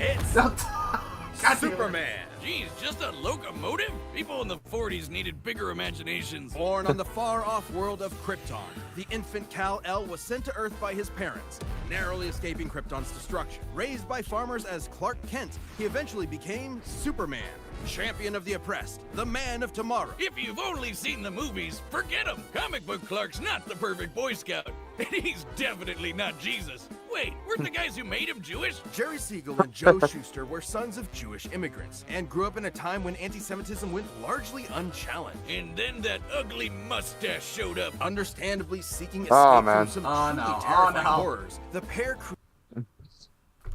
And this is where the rivalry between Superman, DC, and Marvel began. Because Superman was created as World War II propaganda, but then Marvel came in and did the same thing by introducing Captain America. Holy shit. In fact, Captain America's on the cover of Captain America's very first comic book, he's punching Hitler in the face.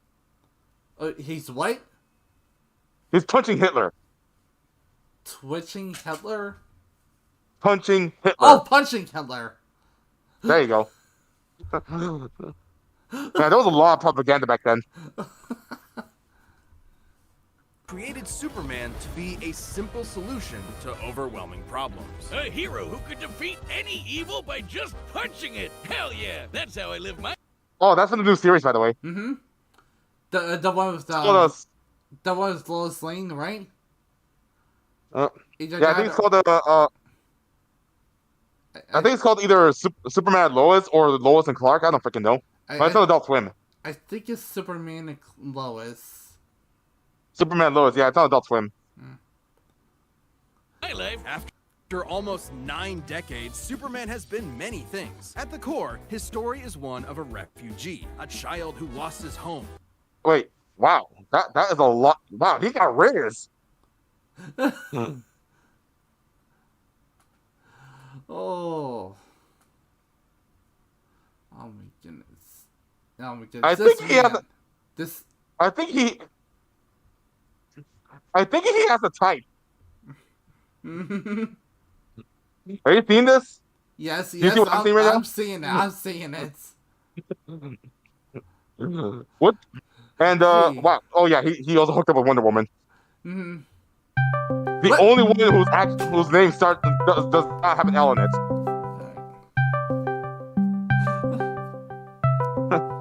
Oh man.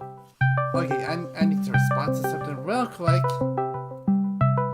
All right. Still in the middle of the collab. I'll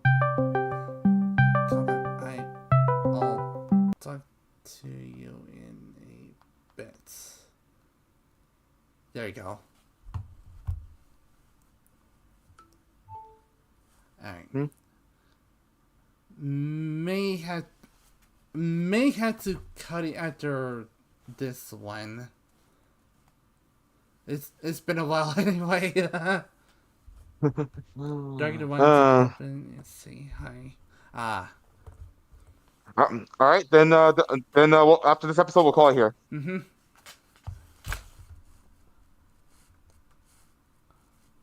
Left to the mercy of alien people, this new world accepted him, raised him, gave him a new home, because helping others in need is the right thing to do. That's why he became a superhero. The first. Wait. Go back a second. Wait.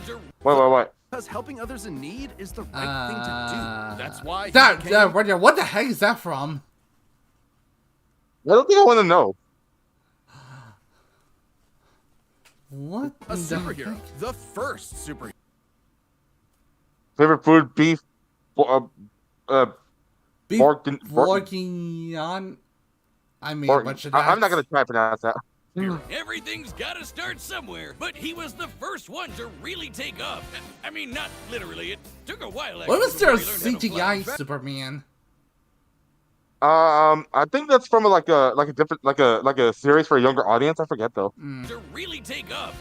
I mean, not literally. It took a while actually before he learned how to fly. In fact, when Clark discovered his Kryptonian heritage, he struggled to accept it and subconsciously developed mental blocks, severing him from his true power, which he would uncover throughout his life. He's strong enough to shoulder press the weight of the Earth for 5 days straight, or crush coal into perfectly cut diamond. That's not how that works. He's fast enough to reach the edge of the universe in seconds, or even break the bonds of infinity. Wait, he can do all that, but Batman can punch him out?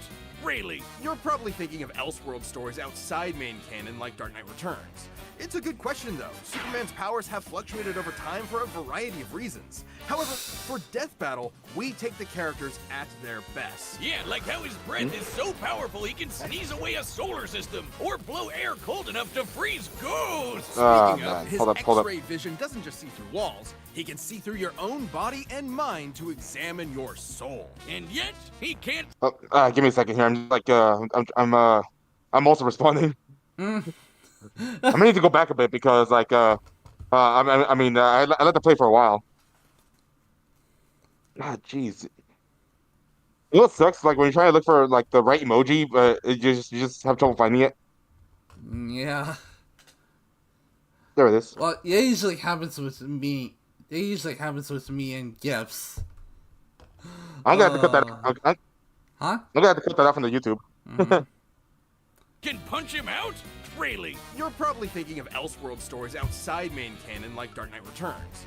It's a good question though. Superman's powers have fluctuated over time for a variety of reasons. However, for Death Battle, we take the characters at their best. Yeah, like how his breath is so powerful he can sneeze away a solar system, or blow air cold enough to freeze ghosts. Speaking of, his X-ray vision doesn't just see through walls. He can see through your own body and mind to examine your soul. And yet, he can't see through lead. That's okay though, he can just burn through it with his face. Since he gets his power from the yellow sun, his heat vision burns with the fire of a star. And if beams aren't enough, he can blast it out of his whole body for a super flare. It used to totally drain him, but he's learned how to control it. Simply put, Superman's powers defy physics. My favorite examples of this are when he rebuilt the reality warping miracle machine from memory, or punched Brainiac so hard every version of him felt it through.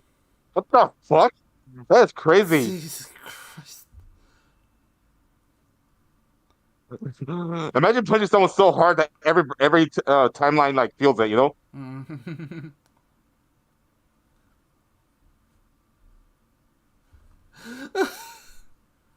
Actually, you know what? Where's the Superman versus Saitama fight? Right? I think it did a 1 minute melee on that.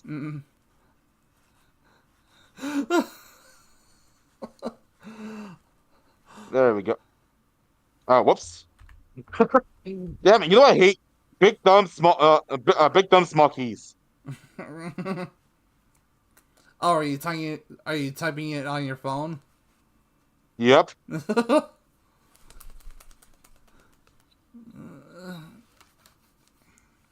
There we go.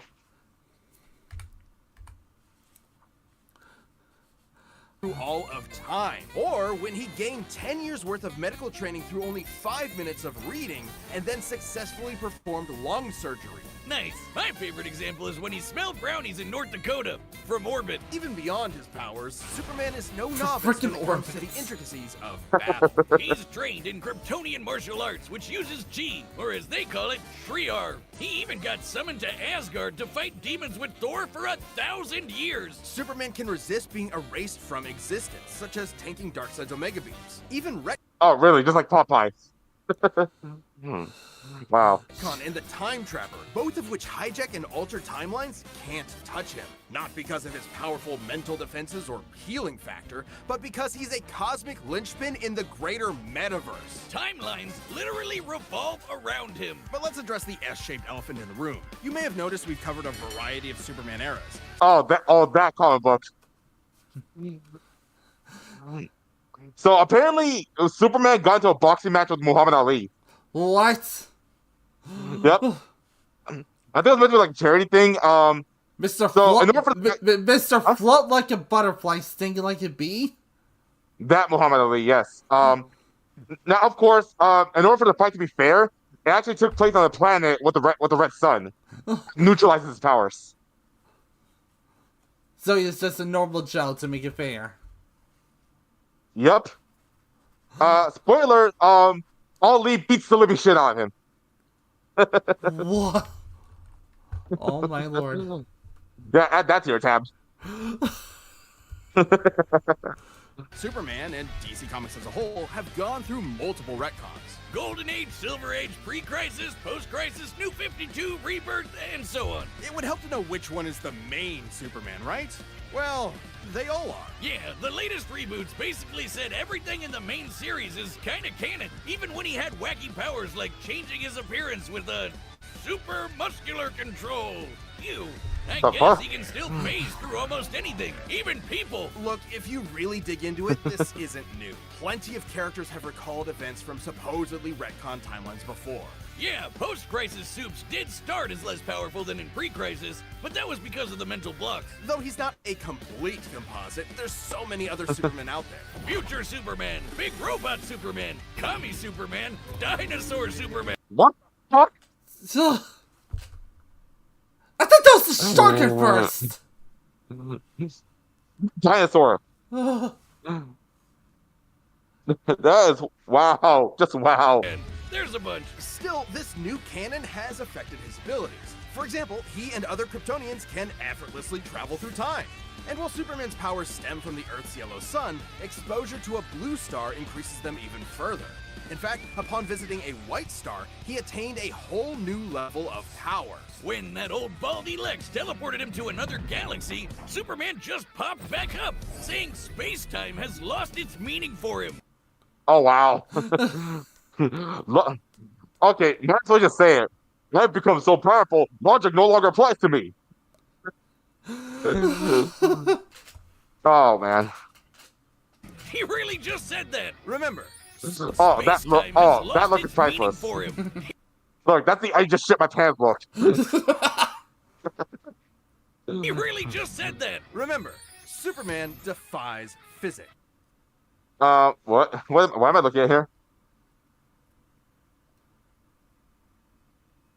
I don't know. What? There's some implications here. Yeah, I think he was under the effects of a pink kryptonite.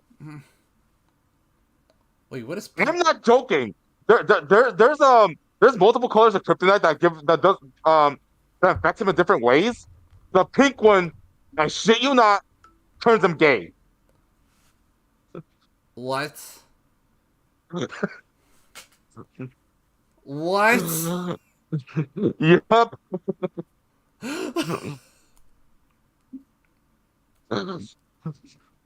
Oh, I think the writers are high on something. They must have been.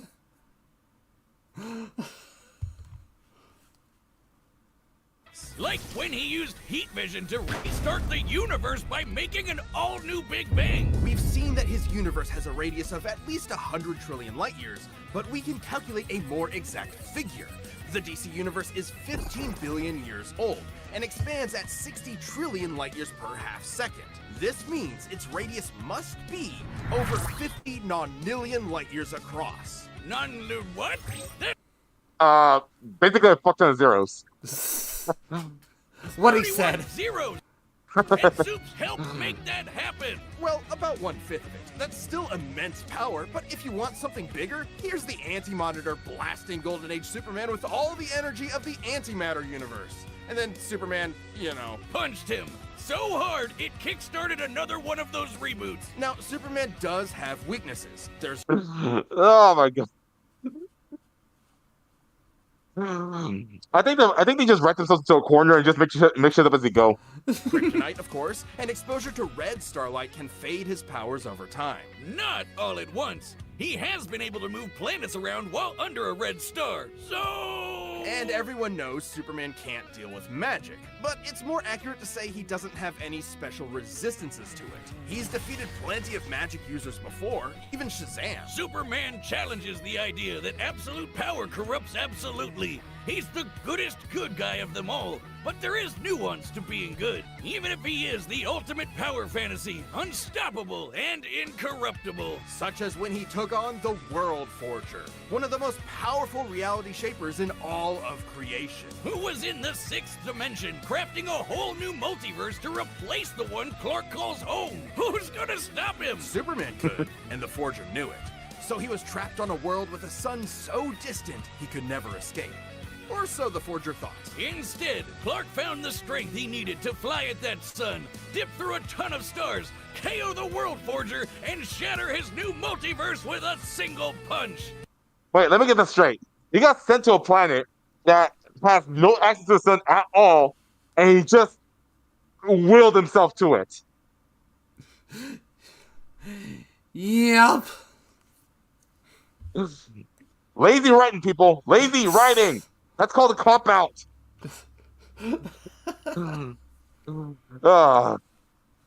Because that's Superman. This is the anime logic. This is the cartoon logic. This is comic logic. More like bullshit logic.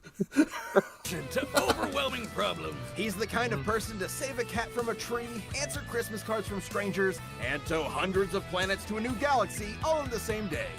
What's not to like? Truth and justice has no better champion than the Man of Steel.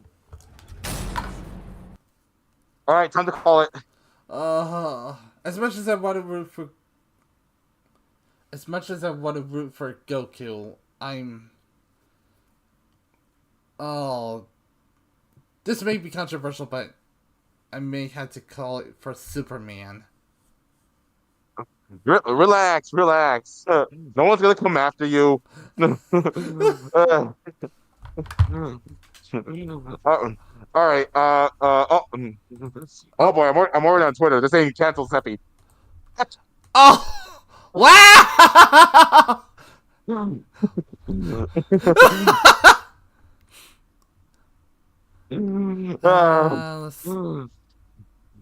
Okay, I need. All right, the commanders are set. Pause the video for a second. I need to respond to one more message.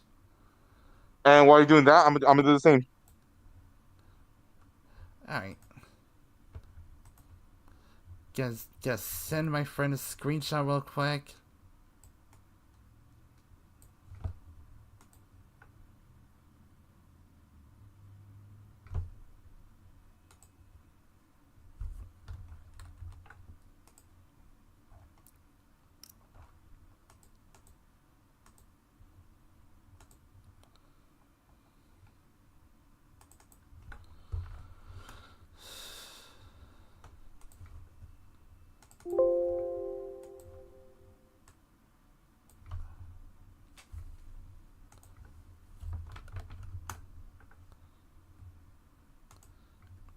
How do I end my stream chat to OBS? Okay, click this, then a browser link. Copy it and paste the link from pop out chat into the browser source.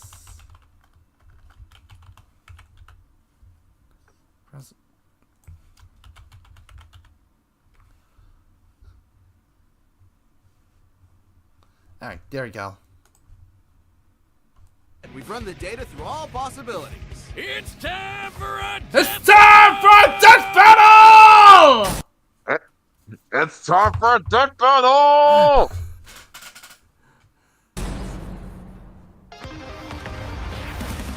Oh, they're already at it! Yeah, they get straight into it. Oh, and by the way, I guarantee this song is gonna live in your head rent free. I'll send you the link. Oh, I already can't wait.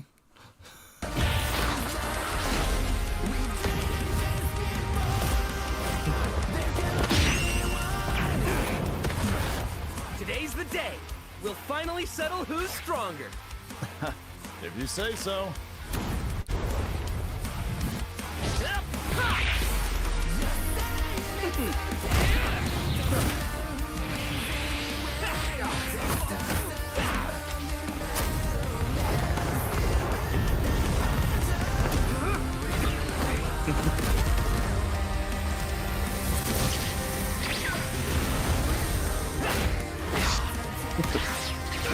You're holding back. Give it your all. No regrets. I'm doing just fine.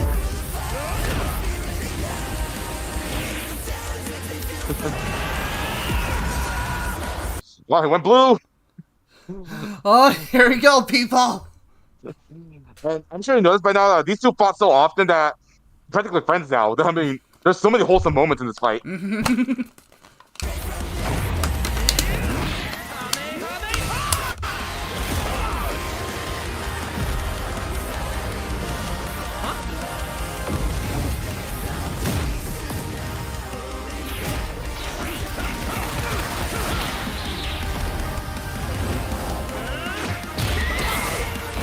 Yeah, pull through sleeve.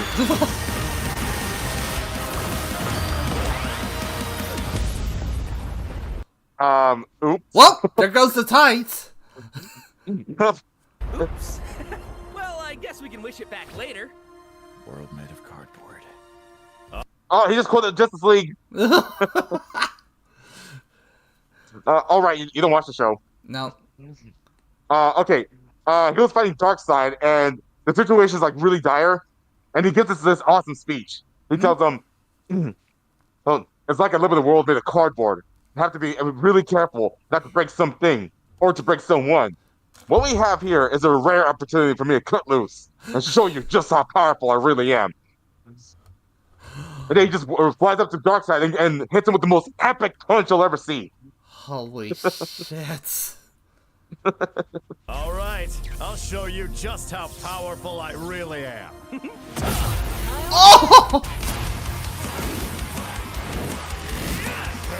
This looks like a job for...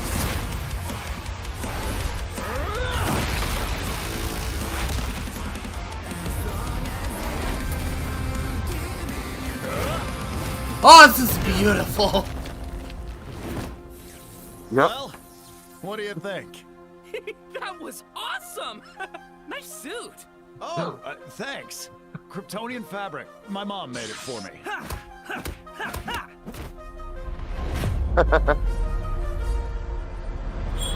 There we go! Yeah, there we go! Ultra got real, Instinct, people. baby! Oh, she has got real people. It's on now.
God God fucking damn!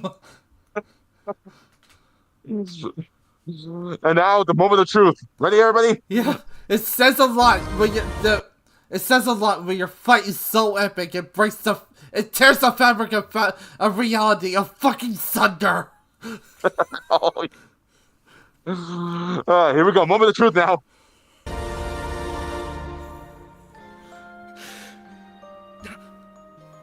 Huh? Ah, darn it. Oh man. Yep, I called it. Almost had me there. That was actually pretty fun. Yeah, it sure was. But I'll be stronger next time. I look forward to it. Let's go again. You're on. Oh man, that is the perfect ending. Look how wholesome this is. And you know they're gonna go again. Oh yeah, they are.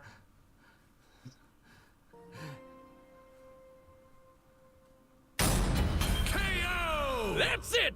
The final, indisputable answer! Who am I kidding? People are gonna argue this one forever. Yeah, they are. They definitely are. Yep. There's so many ways this battle could go, especially with all the other continuities. Yeah, for real, Goku would kick almost every other Superman's ass, except for the main one. There's a lot to cover, so let's address the 5 categories most representative of this fight. First up, strength. Both could hit hard enough to break or make their whole universe, or take it in stride, like when Superman got smacked by the whole antimatter universe. At most, Dragon Ball's universe is 1,505 times larger than our own. But based on the DC Universe's officially established age and rate of expansion, it is 1.6 vigintillion times larger, over a novemdecillion times more than Goku's. At some point, you reach a number high enough that it just doesn't mean anything anymore. Anyway, Goku's obviously gotten stronger since the Beerus fight, even by billions or trillions of times. He's defeated Jiren, Broly, Moro, and Fu. But even if we highball Goku by quadrillions or quintillions of times, the gap is just too much, especially with the World Forger feat. Not even Heroes competes with that. Superman takes the edge in strength. But strength one for Superman right there. Let's talk speed. Both are obviously way faster than light, but Superman crossed that mega-sized universe of his in seconds and flew faster than infinity. Makes sense. He can keep up with the Flash, whose speed is so ludicrous it's unquantifiable.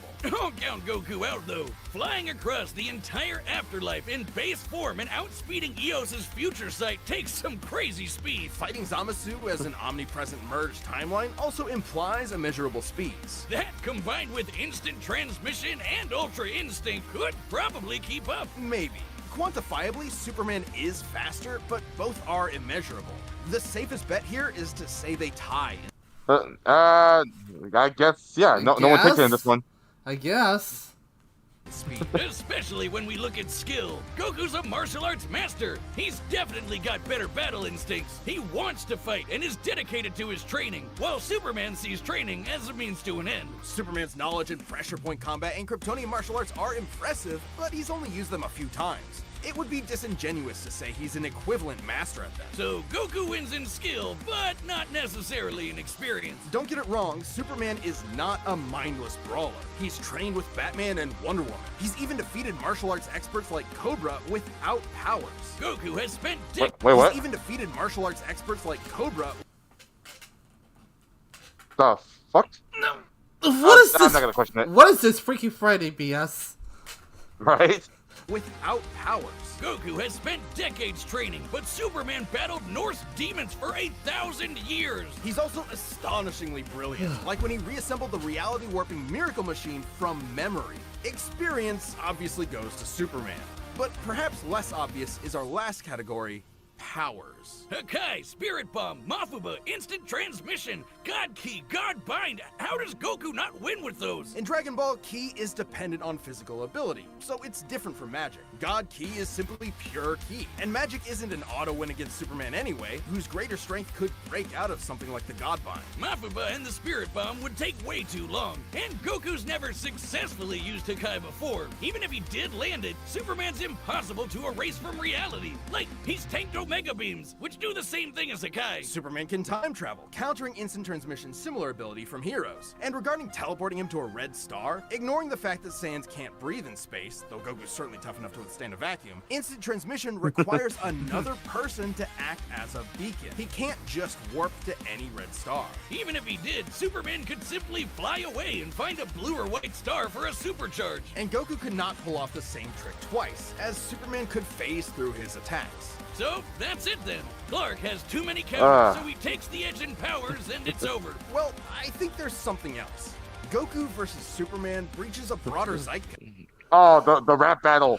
Oh no! Yeah, they did a rap battle.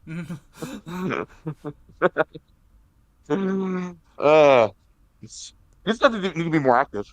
It's more than just two characters fighting. For a whole generation, especially in 90s America, superheroes represented an unyielding status quo. Spider-Man, Batman, Captain America rarely change who they are or what they believe in. For a lot of people, that's tiring, and Superman is an icon of that. Then along came anime. There was a whole other world of ideas and stories for us sheltered Westerners to experience, and Goku's an icon of that. So while many see this as a debate between characters, others see it as a debate of ideologies and culture. And if that's what's at stake, who wants Goku to lose? You're sure you're not overthinking this? It's not our intent, but it does call into question what we're doing. How can people agree with what we take as fact when fiction relies on interpretation? Are we stripping characters of their importance by simplifying them to contestants in a vacuum of Oh my god, violence? don't overthink it, And Wiz. if so, then what's the point? Because it's fun, Wiz. Damn it, man. There's more than one way to appreciate something. We're having a great time talking about awesome characters and slamming action figures together. And that's okay. Yeah, you're right. I'm just saying, no matter who you prefer, that battle was super, man. That's the worst pun. What? It fits them both. It's so lame. I don't see you doing any better. I do the math. The pun's your job. Well, maybe if you math as good as I punned, then Goku would have won. What is wrong with you? That's pretty much the fan base right there. Oh crap. I would ask you about your thoughts, but I think it's obvious. Yeah. Beyond fucking glorious.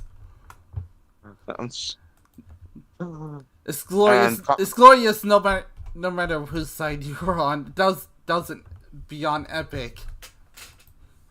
Switching to just shining mode. There we go. Oh, by the way, I'm gonna send you this now. Hold up. So there you go. That's the link to the song because I know it's stuck in your head now. Dead Battle Super from the thank you. Oh, once again, that was a lot of fun. No race today, sadly. So we're probably just gonna call it here. Hold on. I want to double check something before we do any sort of raid. I'm actually not gonna do a raid. Okay. Yeah, not gonna raid today. Okay. Are you? I actually am. I'm actually gonna be raiding a good friend of mine who actually just started streaming while we were watching that match. All right, let me head over to your chat. Let me head over to your live stream so that way I can be a part of that raid. All right. Let's see. Raid. Alicia Azarine. Oh, Lumia's on? Nice. Yeah. We are. Yeah, I see her right here. Yeah. Yep. We are raiding the Moonlit Shadow Dragon, our good friend Lumia Alicia Azarine, who is playing a very recent farming sim called Palia. So we're gonna send some love over to her. Alrighty. Oh, I mean, we did say we were ending it after last. Yeah. I am a little wiped. Oh, we're definitely gonna do this again. Definitely. Oh yeah, definitely. There's still a lot of matches you gotta go through, especially Star versus Steven. I mean, we had that on queue and we forgot about it. Alright. All right, I'll call when you're ready. Mm-hmm. All right. Yeah.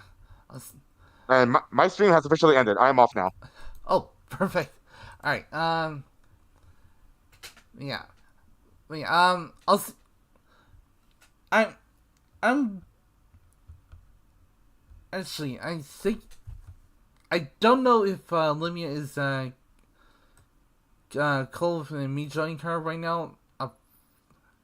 I'm sure it won't be a problem, but yeah, I may end up I'll at some point now. It's just started, but yeah,